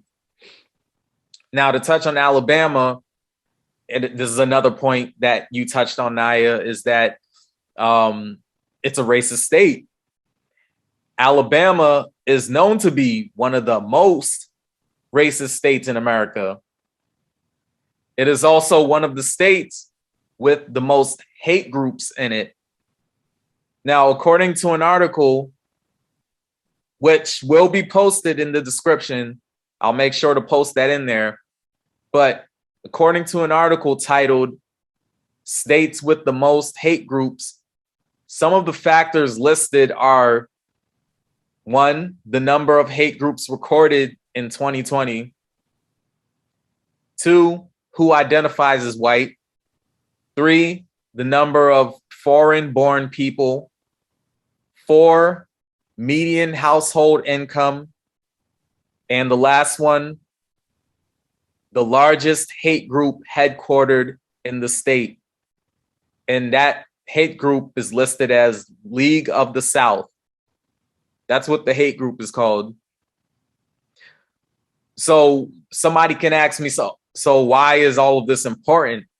It's important information because Glenn Foster Jr. was taken into custody and jailed in Alabama, as we all know. A black man being jailed in one of the most racist states in the country should raise a red flag. Period. It should just raise a red flag for, I would say, everyone, but obviously it's not going to raise a red flag for everybody, but I think it should. It's easy for myself and others to think that the reports we've received so far could be fabricated. Do we know this for sure? I mean, I suppose not, but it all remains to be seen. And the sad but unfortunate truth is we probably won't get the truth of what actually happened. And the people behind this, they know that the general public, the masses, the public at large will never be able to find out what really took place. But let's keep it real. Most likely there was some kind of foul play at work. So I'm going to just leave it there. I just think the reports that we've gotten so far is a bunch of BS. Mm-hmm. However, of course, people can approach you and say, well, it's about what you can prove, which that I agree with also. It's about what can be proven. But absolutely agree. The thing is, even though it is about what you can prove, at the same time, we gotta use our third eye. This is one of those things where we gotta rely on our third eye on this one. We got the two eyes, of course, the visible ones, but we gotta rely on the pineal gland, the third eye. Because clearly when we look at America as a whole, and could be a whole nother subject that, we're not going to get deep into right now, of course, but when you just look at the racism in America, America was built on racism, as we know. So you take Alabama, one of the most racist states out there, and then we're talking about race soldiers. For the slow ones in the back, we're talking about cops. I mean, come on, we got to connect the dots here. But again, I'm gonna just leave it right there before I go off into the deep end. I'm gonna just leave it right there. Those are my thoughts. I totally agree with your assessment. Like 100% spot on. I think everything you said is spot on, and I want to make clear my thoughts and opinions on this matter are just that. Nothing I've said is a fact at this point. But I totally agree with you that there is, absolutely too much shady, inconsistent information that have come out of this for me to be comfortable trusting any part of the story that we're getting. I just don't feel like we're being given the true story about what happened to him. Yeah, and I don't think we are. Especially in the state it came from. Right. I agree. I just totally disagree that it's being truthful. So, all right, we're going to throw it to E-Man to wrap us up. What say you, good sir? Like I said, shit got to make sense. Shit just got to make sense. In this case, the shit makes zero sense. Right. Right. Like if y'all going to put a story out there, make sure that's just for all the editors out there, because I don't get how, man, police custody, then family wants to talk to him, but somehow he dies in y'all hands. So that's telling me y'all did something to him. Just saying. But my third eye just hit me up, just saying like, yo, this don't make no sense. So it had to be a ritual to me in my eyes, because I feel like it when it comes to police, they are the original slave catchers. No disrespect, but that's what they are. The race soldiers. Yep. That's what they are. Oh, you said something. You just touched my spirit a little bit. Sorry, I didn't mean to interrupt you, but you just touched my spirit a little bit when you said ritual, E-Man. That's deep. You know what? That's real deep when you think about that. I'm gonna let you finish, but that was actually a deep some deep terminology you used there. But go ahead, sir. So, because when I heard about this story, for me, I'd be like, man, that's a ritual. But then I'm sitting over here and was like, yo, there's some inner deep meaning within it, And before I continue, first and foremost, I just want to say, rest in power, Demaryius Thomas, which I think that was also a ritual also too, towards him dying. Because it's funny, he died at 33. So Yeah. Did they release an official cause of death? No, they actually didn't yet. So Interesting. Okay. mm-hmm. But he was alone and someone discovered him. I'm sorry, I don't know the full story on him. That's He what I was heard about. alone and someone discovered him. That's what I heard. Okay. That's what I heard. And it's so crazy. You have another story like this with another NFL player. So, man, that's a very good point too. you know, Oh, you're going deep there. They're going deep there. Retired NFL player at that. Yeah, both of them. Yeah. I mean, DT he actually just retired not too long ago. So it was just crazy just hearing about another retired NFL player. And interesting. Okay. So I'm gonna just and I'm out. For me, I ain't gonna rap. I ain't gonna go in.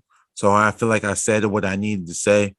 But I just want to end it on that like you can't fool E-Man because E-Man's always reading and watching. So I'm gonna just end my thoughts from there and let's get into the last topic. All righty, thank you, sir. You actually got my mind kind of going with your comment about the ritual and the fact that it's two NFL players who've lost their lives in what seems like mysterious circumstances. Now, it could very well be that they are not connected in any way, because I want to say that I heard that Demaryius Thomas, that there was some statement that his was natural causes. And of course, here at The Good, the Bad, and the Truth, we are again sending our condolences to the families of all of the ones who were lost. But I think, there's definitely some interesting viewpoints around the ritual aspect. So, all right. Thank you. Thank you for your thoughts on that, sir.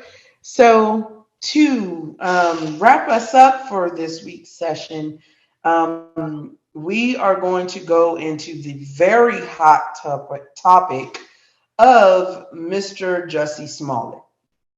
So for those of you who don't know who Jussie Smollett is, what rock have you been living under? He is an ex-TV star and actor on the show Empire. Yes, the one with Terrence Howard and Taraji P. Henson, where basically they were continuing in some sort of sense their roles from Hustle and Flow, in my opinion. But he played the son of Terrence Howard and Taraji P. Henson on the show Empire, and he is an openly gay man who had supposedly experienced an attack against him, a hate crime for being a gay man. Recently, he was found guilty of orchestrating that attack. So the question of this particular incident is homophobia the reason why Black people aren't outraged about the Jussie Smollett verdict? We're going to throw this to PAT to start us off. What say you, sir? All right, so for this episode, this is a question that I came up with, more or less. And of course, my co-hosts agreed on the question. But the question really would be, is homophobia the reason why Black people might not be outraged about the Jussie Smollett verdict? And for me, the wording is important. And I put might not just because, of course, I'm not here to speak for all Black people. I can't speak for all Black people. I don't speak for all Black people. So I can't say, oh, Black people are just not outraged, because I don't know every Black person on the planet. I'm sure there are some Black people who are, and then there's some who aren't. And then there's some people who don't, some Black people who don't know what's going on. So it's going to pop up that way in the internet world. So we're going to make sure the wording is the way it needs to be. Regardless, it's the same question. But to respond to the question, like I said before, I obviously can't speak for all Black people, but I can say that to my knowledge, the Black people who are not outraged about Jussie Smollett's verdict, well, that has nothing to do with being homophobic. I think in general, some of us just don't care. And when I say us, I'm including myself. We just don't care about this whole thing. And that's also going to be another reason why I'm not necessarily going to speak too much on what happened, because of course everybody has Google, and a lot of people for the most part are aware in some way, shape, or form. So I'm not going to speak too much on the incident and what he did or didn't do or who he collaborated with or whoever. I'm not going to speak on that. I'm going to just get to this question directly. So I just think it's a case where some of us just don't care. I don't think it's about disliking gay people. I think this idea of Black people being homophobic is largely blown out of proportion and is fabricated for the most part. Now, this is not to say that there aren't Black people who do in fact have a problem with homosexuality and have caused harm to homosexuals based on their sexual orientation. I know that does exist. I know that. I know that there has been crimes against gays and transgenders that have been perpetrated by Black people, but that is not the majority of Black people. That is not the majority of the African diaspora. Now, I've done my own independent research and still continue to do so. And yes, I've seen stats that suggest that crimes against gays and transgenders were disproportionately committed by Black people. However, on the flip side, I've seen stats that show that Black people largely support initiatives that are in support of LGBT. Just like with everything else, there is always two sides to a coin. I think this idea that Black people are somehow more homophobic than any other race of people is rooted in white supremacy. White supremacy controls the media. Therefore, they tell people at large what to think and what to think about. Too many people don't think for themselves. If I'm gonna just keep it a buck, I mean, too many people just don't think for themselves. So they hear certain narratives and they latch on to those narratives and they go around regurgitating it over and over and over. And eventually people just start believing it. They throw terms like homophobic and transphobic around at anyone who disagrees with anything having to do with LGBT. Once you don't fall in lockstep with LGBT, you're called these terms.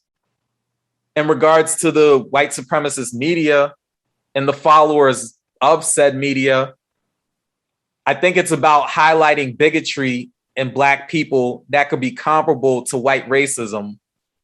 I think that's why the whole thing about the Black community being homophobic or transphobic, I think that's why that comes up. It's trying to create like a comparative bigotry to white racism. But to get back to Jussie Smollett, the thing with him is he's not someone who was highly favored among Black people. And I'm talking about as an actor / entertainer.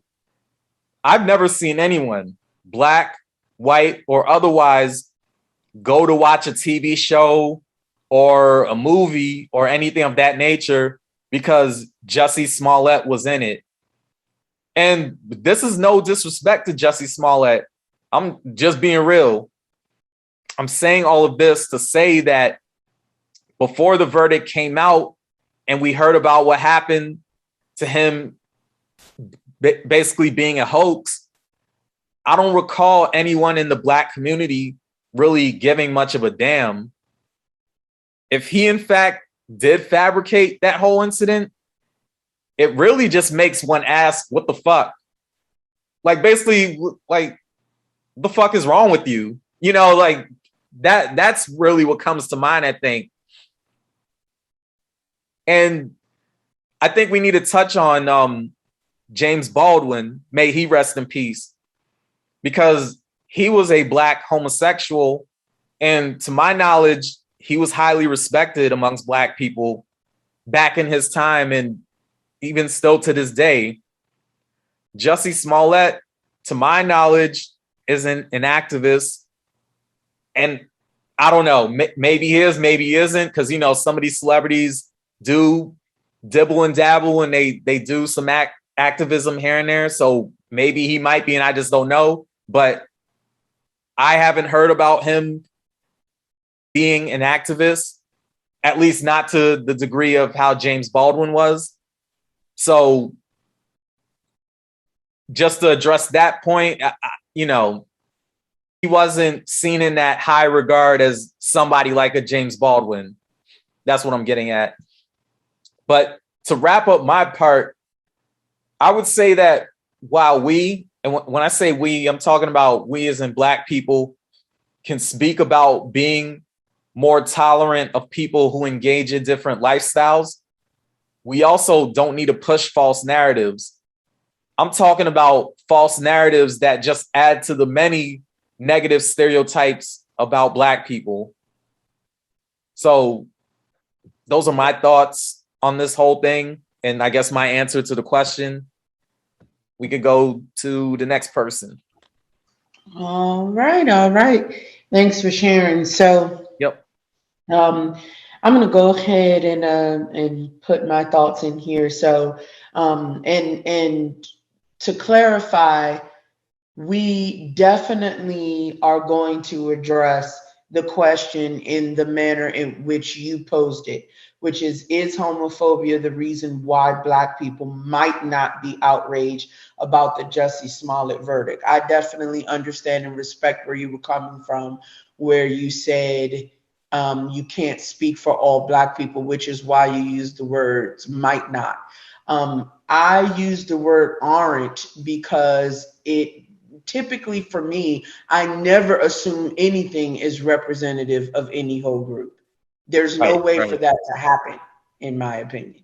There's not any one person that has any authority to speak on any group as the whole, because you're an individual.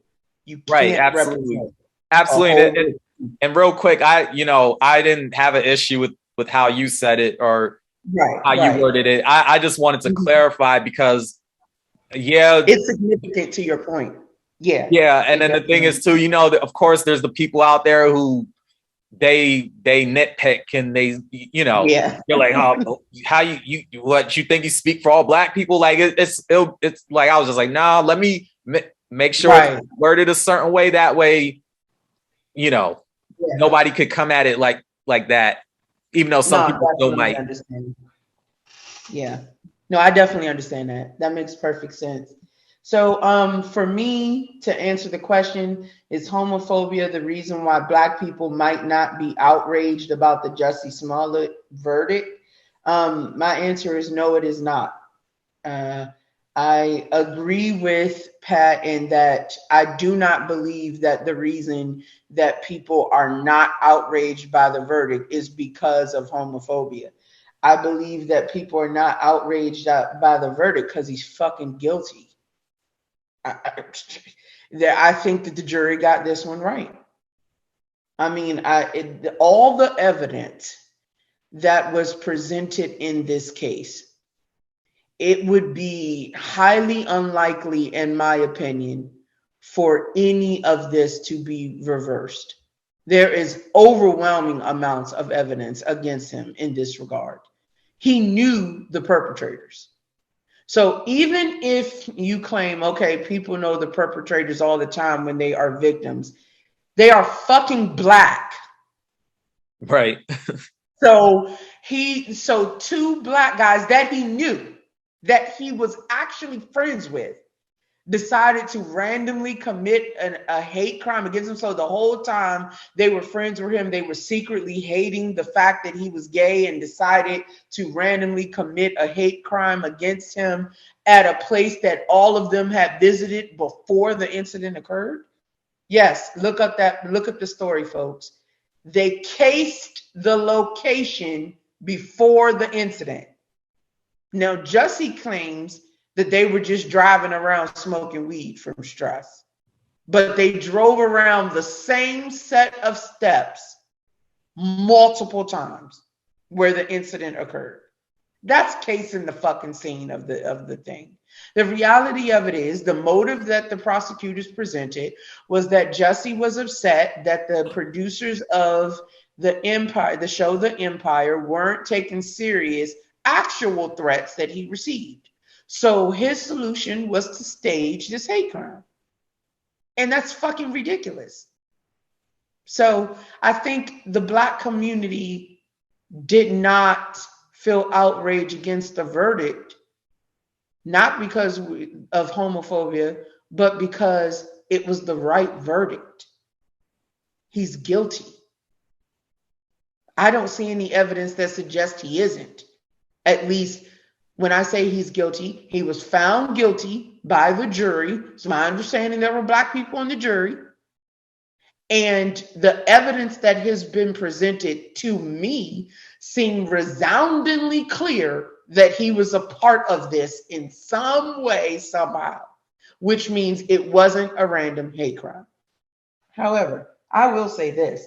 I do honestly believe that there is a homophobia issue in the Black community. I honestly believe that, and I'll tell you why. The Black community for a very long time was primarily made up of Christians because it's what was sold to us at slavery, right? The reality of it is slave owners used Christianity to keep slaves in control. It literally is a part of the Bible that says that slaves should obey and honor their masters. So when you consider that Christianity is starkly against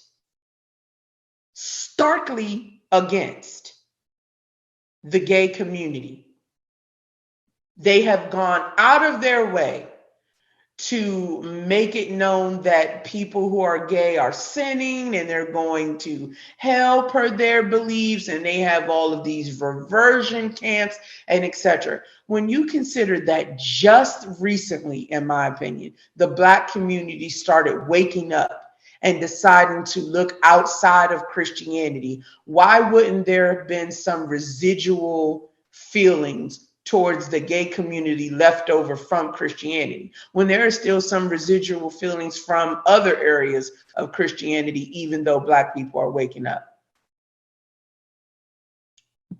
I mean, you still have some Black men who say no homo.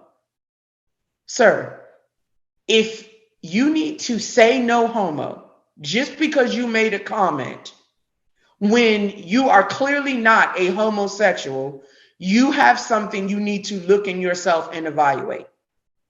Think about that. Think about another scenario that relates to that. If I make a comment, okay, about how beautiful another woman is, I don't have to say no homo when I make that comment. I would not feel the urge to do that. I totally honestly believe that there is an underlying issue of homophobia in the Black community. However, I believe there's an underlying issue of homophobia in the white community. Yeah, I believe there's an underlying issue of homophobia in most communities. Yeah, I was actually gonna that's where my pushback was gonna be, because there is that underlying factor. However, it's in most communities, most if not all.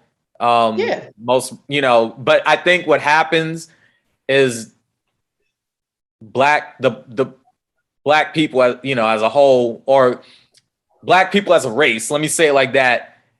It's like it's like significantly higher within the black race, and that's where I kind of push back. Like okay, it's not just a significantly black thing. Like homophobia is not something that is significant to the black community. Like every other community has it as well.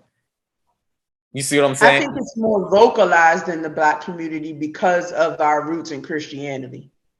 I wouldn't say that there are more black homophobic people than more white homophobic people. I agree with you there. I think there is equivalence in homophobia in general. I think where there is religion, you have the opportunity to find homophobic people.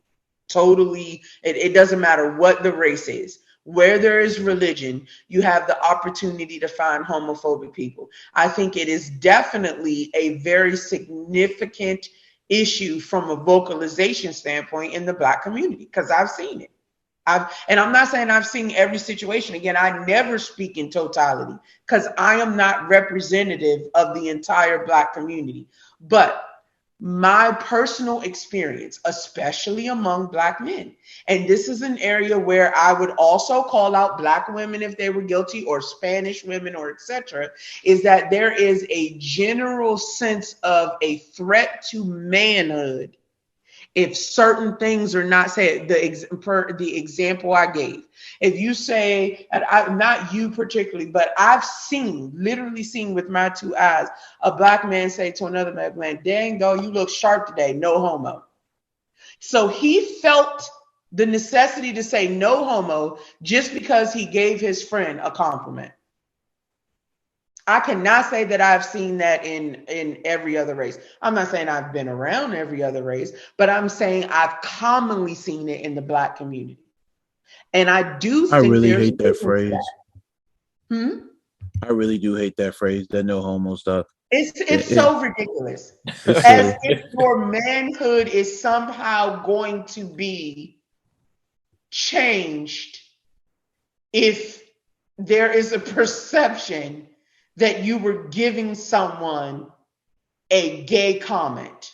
First of all, like you're all of a sudden going to turn gay if you gave another male a compliment. It's ridiculous. Well, I think absolutely ridiculous. Well, with that, so I think in general, men and women are different in this regard.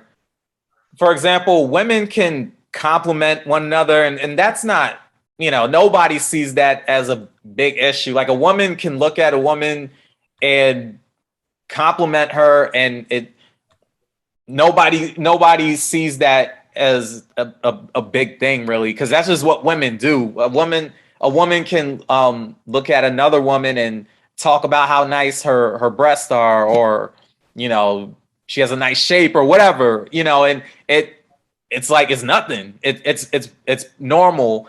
But like with men, and again, this is across different races, because I know it's the same thing with white men, Asian men, Latino men, etc.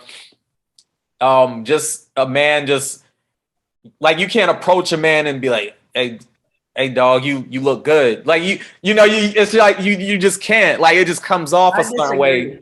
So I disagree. I've seen Spanish men kiss each other on the cheek, and that's a form of affection. Well, Italian men do that too.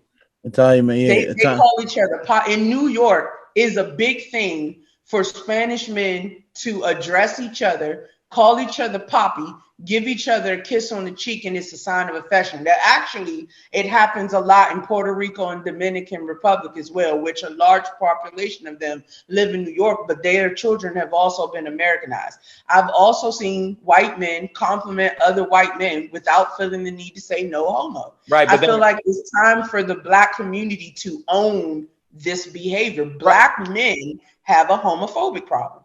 Right, but not all of them, but a lot.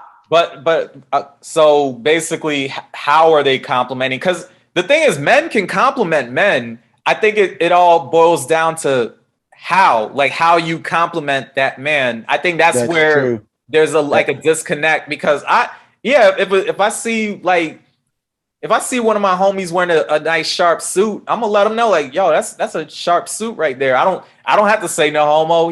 If I tell him about his suit, huh? You are not the norm.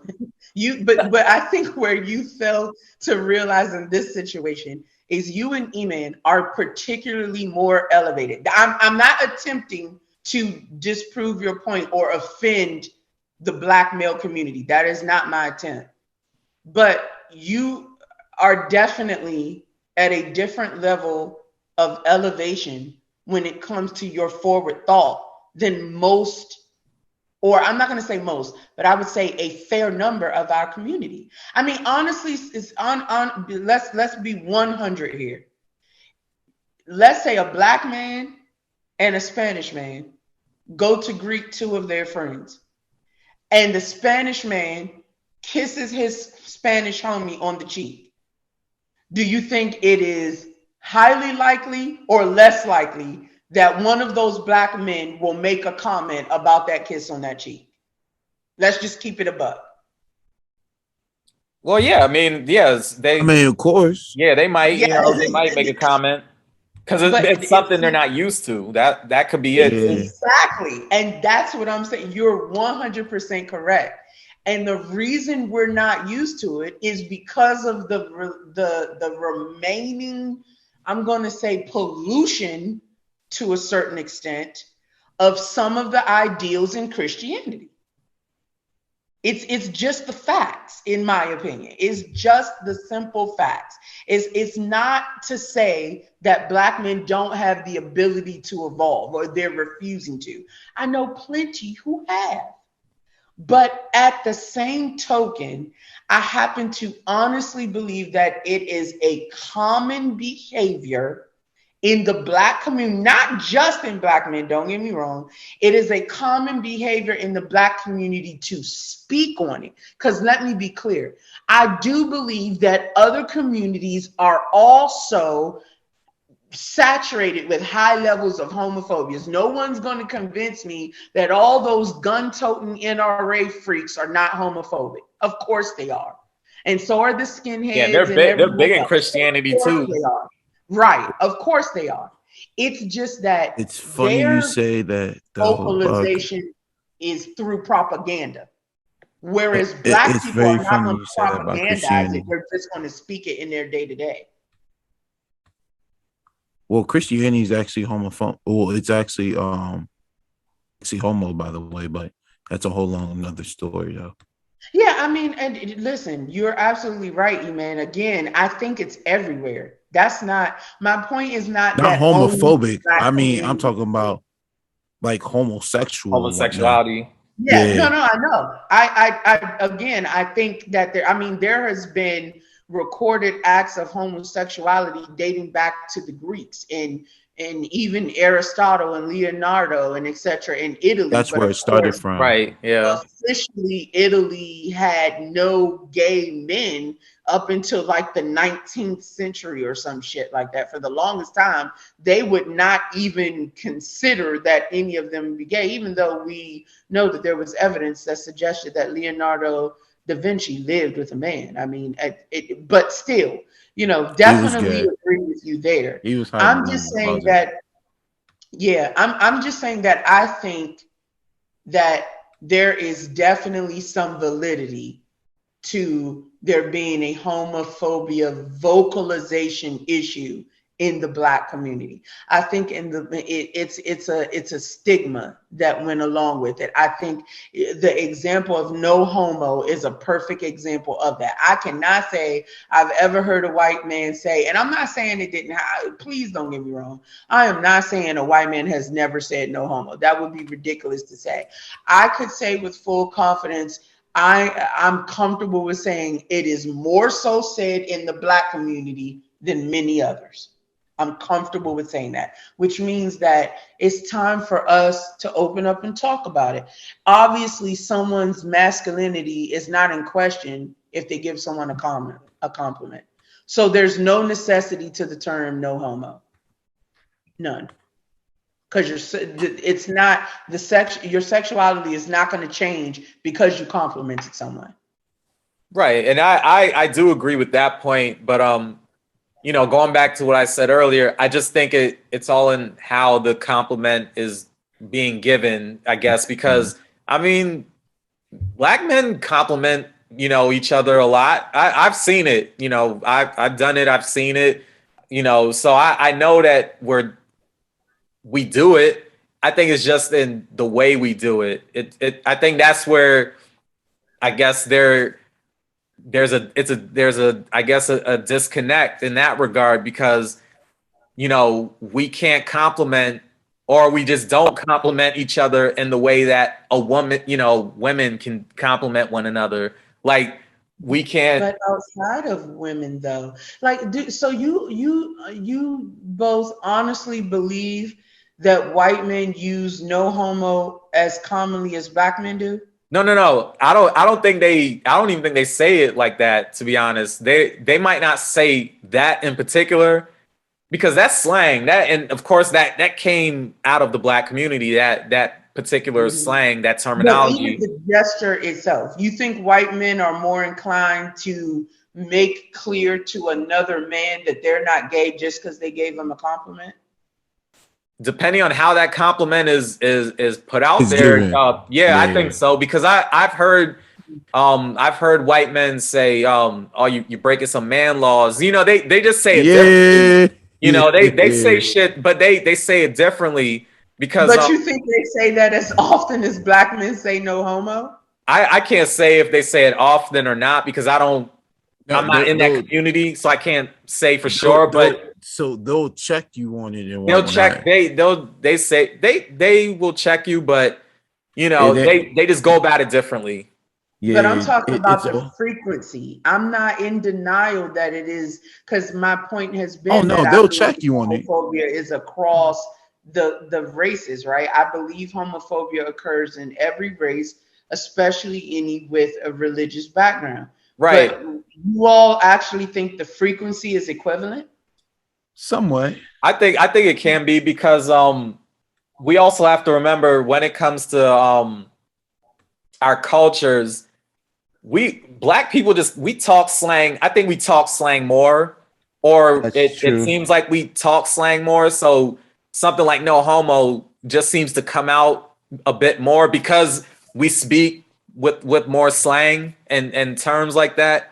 Whereas, white people, they don't really they're more proper. Yeah, that was it right there. Yeah, they're just more proper in how they speak and the things they say. So they're not elegancy. Don't believe that Black men tend to be a little more concerned with how they may be viewed as homophobic based on some basically I'm going to say minimal situations. You all don't agree that that's happening at all? Nah. Honestly, I can't say where I've seen it more in Black men than others. Like I don't know. Like I said, I think you're gonna have to say something really outlandish. Like when I mean outlandish and everything, you gotta say something outlandish and whatnot. Right, and that's what I'm saying. Like it's the how. Yeah. No, that's fair. I totally respect that. I think you all have some very awesome, open-minded friends, which is great. And I hope that those friends and their viewpoints continue to multiply in the Black community. Because I've talked to some Black men who have admitted as much. I've heard Black men say, as long as he don't touch me, if a gay guy is coming along on an event, like he somehow, or as long as he doesn't try to come on to me. Like just because he's gay and he's a man, he's going to be attracted. So this is the thing. So a lot of people have that stigma because they feel like gay men just want to sleep with any man and whatnot.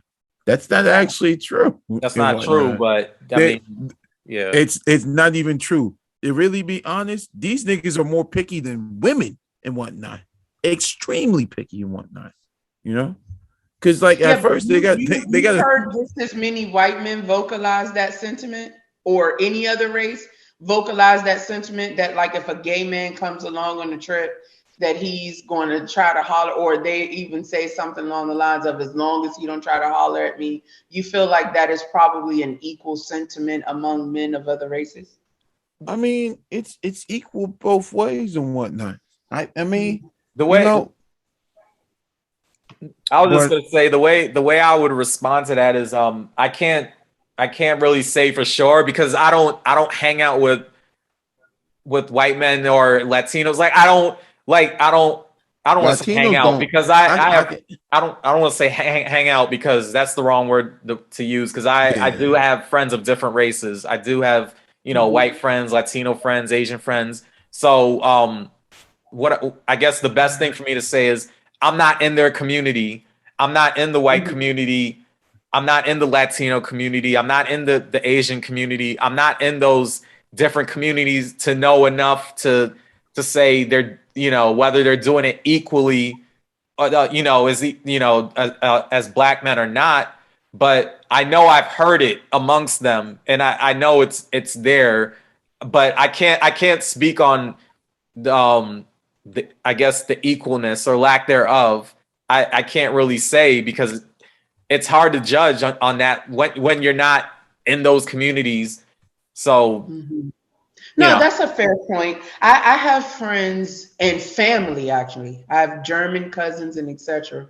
of all different races. My aunt, my uncle who is in New York, my aunt, she is white. I have a lot of family members who are different races. My aunt is marrying a Norwegian man. I have grown up in a very diverse cultural world. I grew up around my best friend. She was Nigerian. Growing up, and I also had you know, a lot of influences from a lot of different countries in Africa as well. My mom had a spouse growing up who was from Ghana. I have had the fortune, and of course, I'm not going to say every single culture because that would be ridiculous, and I haven't. But I have had the fortune of growing up in a very diverse cultural world around me. And I can say I can rarely recall one incident amongst the folks in my family and friend group who were African where they made comments about no homo when one was giving each other a compliment, or Asian, or even some of the Spanish. My stepfather for a while growing up was Dominican. I saw men hug, embrace, and kiss each other on the cheek all the time. I cannot say that I actually saw that as a common occurrence in the Black community. When I would visit my family on the Black side, as it relates to the gay community, it was starkly different than any other culture I experienced growing up.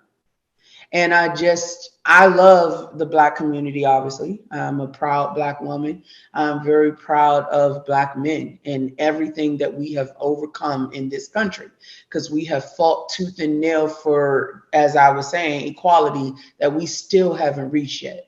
But I think we only get to a certain level of growth when we address our issues head on. And I would not say that Black men or Black women or the Black community is more homophobic than another community. I would not say that. But I would say that there are definitely some issues related to homophobia that we need to address. And I think that it's a cultural thing because of the roots in Christianity that we have as a people. And I think that it is a situation where I'm not saying that anyone should be judged on either side of it. I completely understand that people have gone through different situations and have had different circumstances which have brought them to their viewpoints.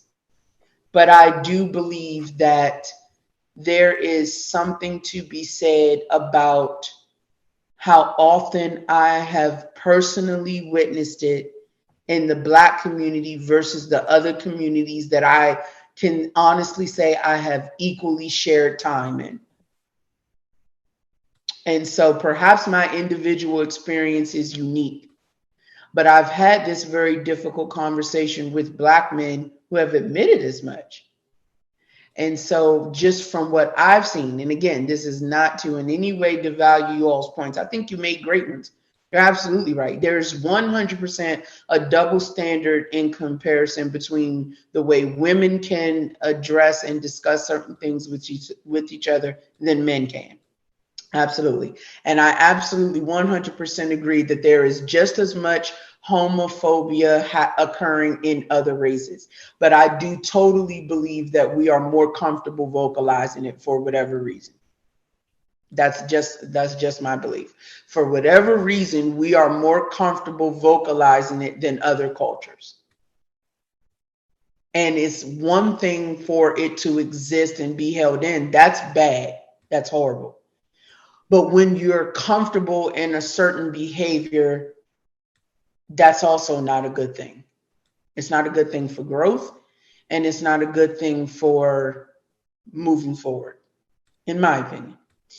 But to the specific question at hand, which is homophobia the reason why Black people might not be outraged about the Jussie Smollett verdict? My answer is actually no. It's not. In my opinion, this doesn't have anything to do with homophobia at all. It doesn't matter if you're Black, white, Spanish, Asian, orange, yellow, green, red, purple, alien, fish species, bird species. If you have conscience, you can see that he was guilty. That the evidence is overwhelmingly in support of him being guilty. So that was my super long, extra long 2 cents on it. I apologize, fellas. E-Man, I'm going to throw it to you to wrap us up. What say you, sir? Thank you so much. But before we go and whatnot, just like I said earlier before, let us please donate to our local strip clubs, please. All right. They're in dying need and whatnot. They lost a whole lot this year. Because I feel like it's wintertime and people want to get out of the cold and into somewhere warm where some booty shaking, or do I not have a good perception of why men visit strip clubs? You probably don't know why men know. Yeah. You man said Those no, for the brothers who need it. If not, it's cuddling season right now at the moment. So yeah.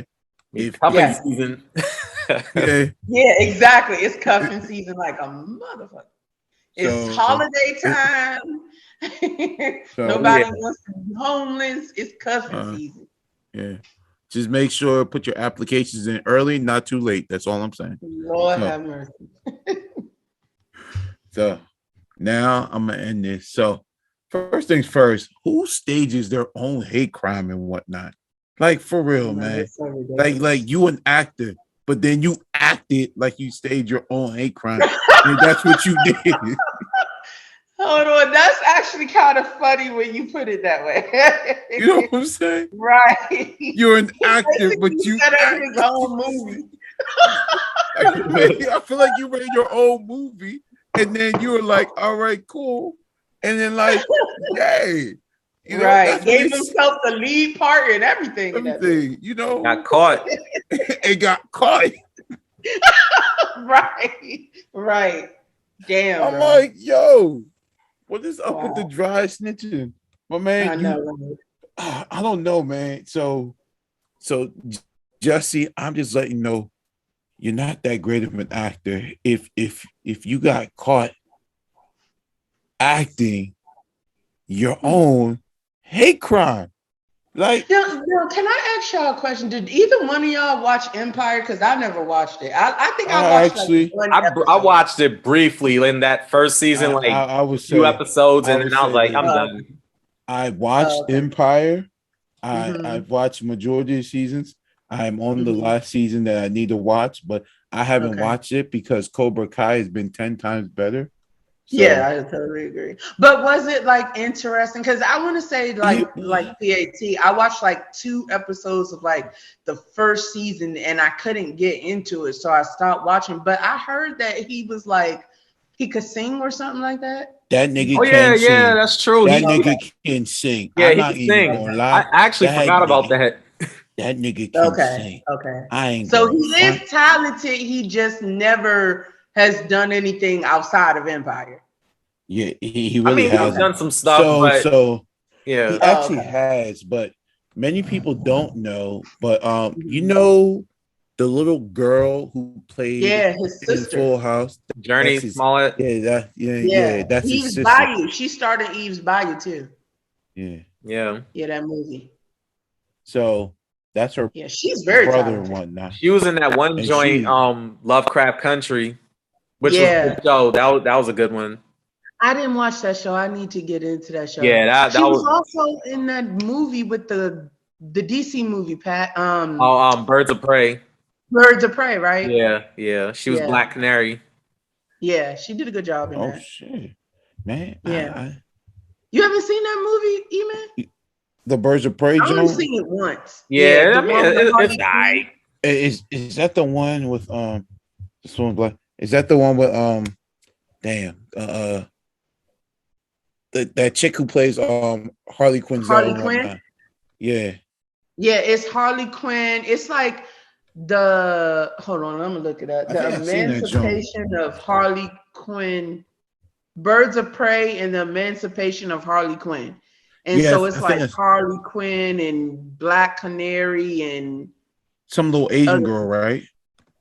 yeah. Yeah. I seen that, John. Like That Pat joint's pretty- said, it was just all right. It wasn't Yeah. nothing to like call home about. Nah, it was okay. I liked it. I enjoyed it. Mhm. But now getting back to this and whatnot, I know you can sing, man, but your acting was horrible. You know, and I don't mean horrible in the sense like in Empire, because you know you know it wasn't that bad, but staging your own hate crime and whatnot. You know, Mhm. I didn't know you can go to jail for staging a hate crime. I just learned something new. But is he going to jail for that, or is it like filing a false police report or something? You can. Is he even going to jail? Yeah, I don't know. I don't think he's going to jail for that. He might get like some type of probation or something, but I mean, who knows? But I can't see him doing any time for that, really. Me either, Pat. I feel like he's probably going to get like, what's they called when you get not you, but when somebody like get a charge, but then they suspended. Yeah. Isn't that what it's called? Like when someone get a charge, but then they don't have to serve no jail time, they suspend the charge or some shit. Yeah. So yeah, basically, like that. And then then you basically gotta do community service and whatnot. Right. Yep. Yeah. I feel like that's what's going to end up happening. Well, at least he doesn't have to drop the soap, so it's a it's Lord have mercy. So it's not a bad thing. So Sir. Yeah. But what are we gonna do with you? That wasn't a low blow. I'm putting all the vernaculars that most people would tend to use. That's all I'm saying. Okay. But but Jussie, like I feel like after Empire is finally done now, but I feel like that's all what you had, you know. Even the other dude from Empire One, that's all you guys had, you know. Now you out here staging a hate crime. I don't know what else you might do. Are you gonna stage your own performance with no audience and whatnot? Like, how far are you gonna take this? Are you gonna perform in front of nobody and whatnot and think there's millions of fans there? Like, I don't know what else to say and whatnot. But if you felt, and many people don't know this, that Lee Daniels is also gay too. So I feel like, because both of them are gay, he felt like he wasn't in his corner. I don't know, I don't know if rules, towards not just being gay, but is it different towards just like you guys are both gay, but yet you turn away from me and whatnot. So I had to stage my own hate crime to get more clout and whatnot. Like, I don't know how it works in this sense and whatnot, but yeah, you burned your own self, man. Like, when I first heard this story, I think I laughed so hard that I almost pissed myself and whatnot, because it was just that funny, And I'm not laughing at him. I'm laughing at the simple sense that you had to stage something just to get some type of clout. And I'm like, can he actually do it? But seemed like he can. But yeah, just to clarify real quick, E-Man. So I pulled up the article on NBC News 2, and it says that he was convicted of disorderly conduct, which is a class 4 felony that carries a prison sentence of up to 3 years.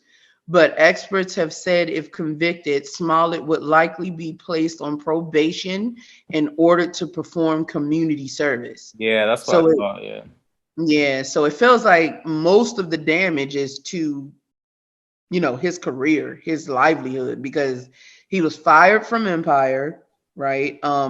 He hasn't been rehired on any show or anything. So it's probably very unlikely that he's going to get the opportunity to work again in Hollywood. But I mean, at the same time, his family appears to be okay, financially. So I doubt that that's like the worst thing in the world. But yeah. And of course, he's maintaining that there was no hoax, even though he knew the attackers and they were his friends and they were Black. I'm just saying. That was the biggest low blow in the world. I'm just saying, because I just find it like, I'm funny. just trying to wrap my head around how it wasn't a hoax when he knew, his attackers. Not only did he know his attackers, he was chilling with them that same night at the place where he got attacked. It still doesn't even make sense that he got attacked there at the place where they were all at the same day. And he says that they were driving around smoking weed because he was stressed. That's why they drove past that same location. And it wasn't that they was scoping out a location. He that extra type of special, Yeah, I just don't get it. And then they're claiming that he was offering them $3,500 each. So first of all, okay, I'm just trying to understand. So so basically Jussie's claim is that these are actually homophobic dudes who were really close friends of his, who made up the story of the hoax to get out of actually being responsible for committing the hate crime. Yet they decided to commit the hate crime in the place where they were with the victim earlier. And then they contacted said victim before and after. the incident. So they just went off the. I'm just trying to put it together because for me, like I'm trying to find a way to give some validity to Jussie Smollett's argument that these guys actually attacked him. I'm trying to find a way to make it valid, but you can't. We don't love them hoes. It doesn't make That's any all I can say. fucking sense. Yeah, it don't. And what's sad is there are people who experience actual hate crimes, right? There are homophobic people who actually commit these crimes against the gay community and the transgender community and the LGBTQ community. There are actual hate crimes that occur, and shit like this just deters from it. It's similar to like sexual assault cases where some people claim sexual assault, it didn't happen, and now other sexual assault victims are scared that they're going to be seen as like the little boy or girl who cried wolf because of the ones who faked it. Like, it's just sad that he went this far. He had a platform. So it's the day of social media. He could have just went on social media and was like, I'm getting these threats and no one's doing anything. The LGBTQ community would have backed him up immediately after that. We've seen how fast they come to the aid of each other, which I'm not saying that in the negative way. I'm just saying it's true. It's factual. They are very quick to aid and support each other. So I just don't understand why he went there. He that type of special, you know? Yeah. That story is super special. All I'm going to say is this, right? And I want to end it. I really do. Not just because for Jussie Smollett, just because the simple fact is this story don't make no damn sense. And I'm trying not to laugh, but the shit's funny. But I don't know what to say, Jussie. I mean, I don't know what to say. You know, you pay your attackers money, but then they did a shitty job attacking you. I don't know. Like, if you thought you were trying to do like that one movie where they did like a $10,000 budget and make millions off of it, you're too far away, buddy. Too far away. Were there cameras there? Who like knows? Someone recorded it? Who knows? Oh. I don't know. Someone did? I don't know. I heard there was some kind of video there, but I wasn't sure if it was like video from a side of a building or something, right? Because didn't he say that like his attackers were white or something? Yeah, Something originally like I think he said that. Oh man, this is. I'm sorry. Go ahead, Pat. No, I was saying I think originally that was what was said, that the attackers were white. If I remember correctly, I think that's what was said. But how did he even see that they were white if they had ski masks on? Well, I guess you could see up under the eyes, I guess, or something. Well, I guess the whole MAGA thing too. Oh my yeah. God. Oh yeah, he did say that shit. He threw that in there for good measure. Yeah. Dude. That's not funny. That shit is funny. There's a MAGA thing. Don't forget that they said "Make America Great Again." Get the hell out of here. Oh man, I don't know. You try to save everyone, but everyone can't be saved and whatnot. I'm thankful for Project Pat for making that damn good song, because we can't save everyone, especially hoes. We just can't save them at all and whatnot. You know, I can't call him a hoe because he really not a hoe. So damn, Jussie, like you actually dropped the balls and whatnot. Like you dropped the ball on every, like you just that extra special to go stage your own hate crime. I don't know what else to say, but it's wild to stage your own hate crime. Like, I don't know, I don't know. Are you not getting it? Was it not enough acting gigs for you? and whatnot. I don't know. I Did think nobody buy your first album? Like, I don't know. Like, it's my understanding, E-Man, not to interrupt you, that what his motive was, according to prosecutors, was that he was getting legitimate threats, which that part of it is understandably not funny, right? He was supposedly getting like letters and etc., which he considered to be legitimate threats of people saying they're going to kill him or whatever because he was gay. So he went to the producers of Empire to tell them that he was receiving concerning threats or etc., and they were like very nonchalant about it. So according to the prosecution, his motive behind this was to show the Empire people that, hey, there were very real threats that were received, according to the prosecution. Lee Daniels is gay. And he's the producer of Empire. I don't know, man. You know what, Jussie? I don't know. You just that special. You that extra special. Like, you that extra special that you need to go sit in a corner special, and someone needs to hand you a teddy bear. You just need to hold on it because you're that type of special and whatnot. Because, like, it just don't make no damn sense. You know, I don't know what else to say, Justin. It just don't make no damn sense.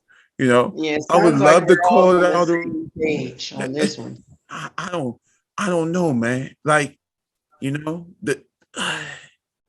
your people didn't look out for you, so I don't even know, man. Like, you extra special, man. I don't know. I think we're all on the same page on this one. The fact of the matter is, there's just a lot of overwhelming evidence to suggest that, you know, this guy staged this.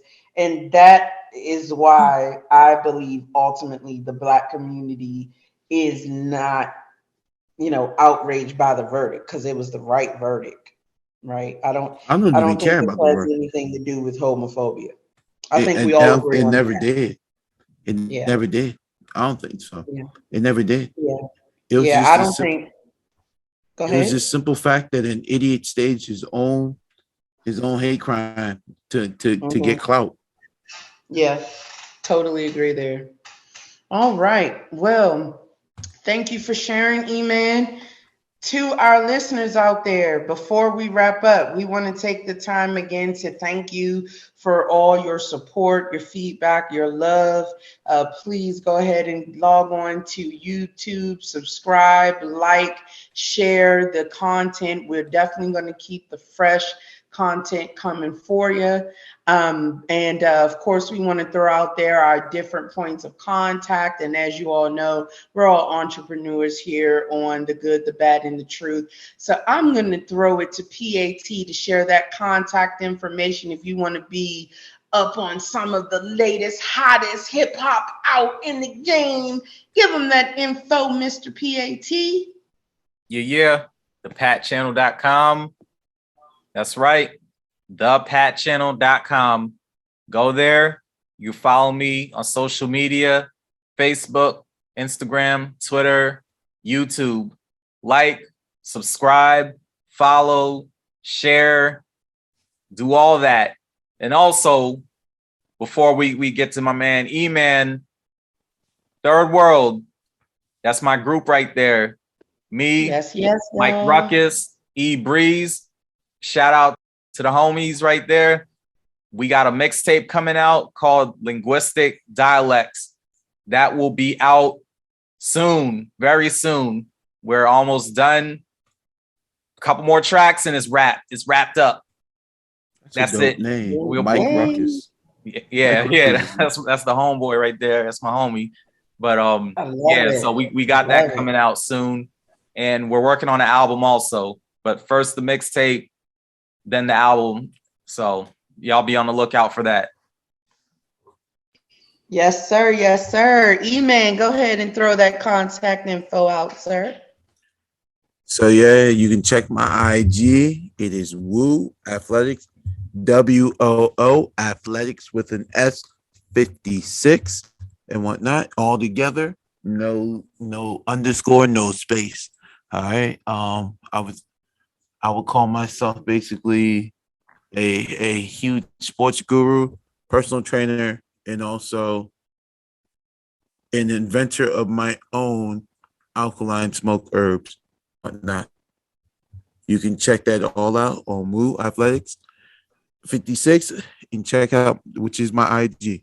All right. Website coming soon. Thank you.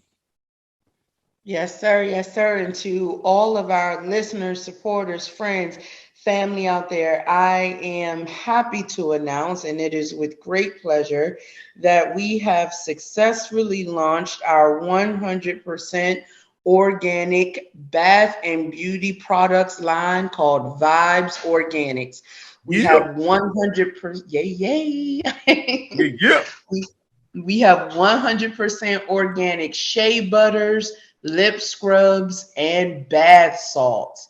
This includes all different types of scents: lavender, eucalyptus, lemongrass, tea tree, peppermint. We have mixtures of scents, all 100% natural and organic. There are no chemicals in any shape, fashion, and form in any of our products. We got whipped shea butters, make your skin feel silky smooth. This is definitely coming from someone who has lived with chronic eczema my entire life. Definitely very real over here. These products are made with love. So very happy to announce that. Again, that's Vibes Organics. You can shoot us an email to order at Vibes Organics, VIBEZORGANIX.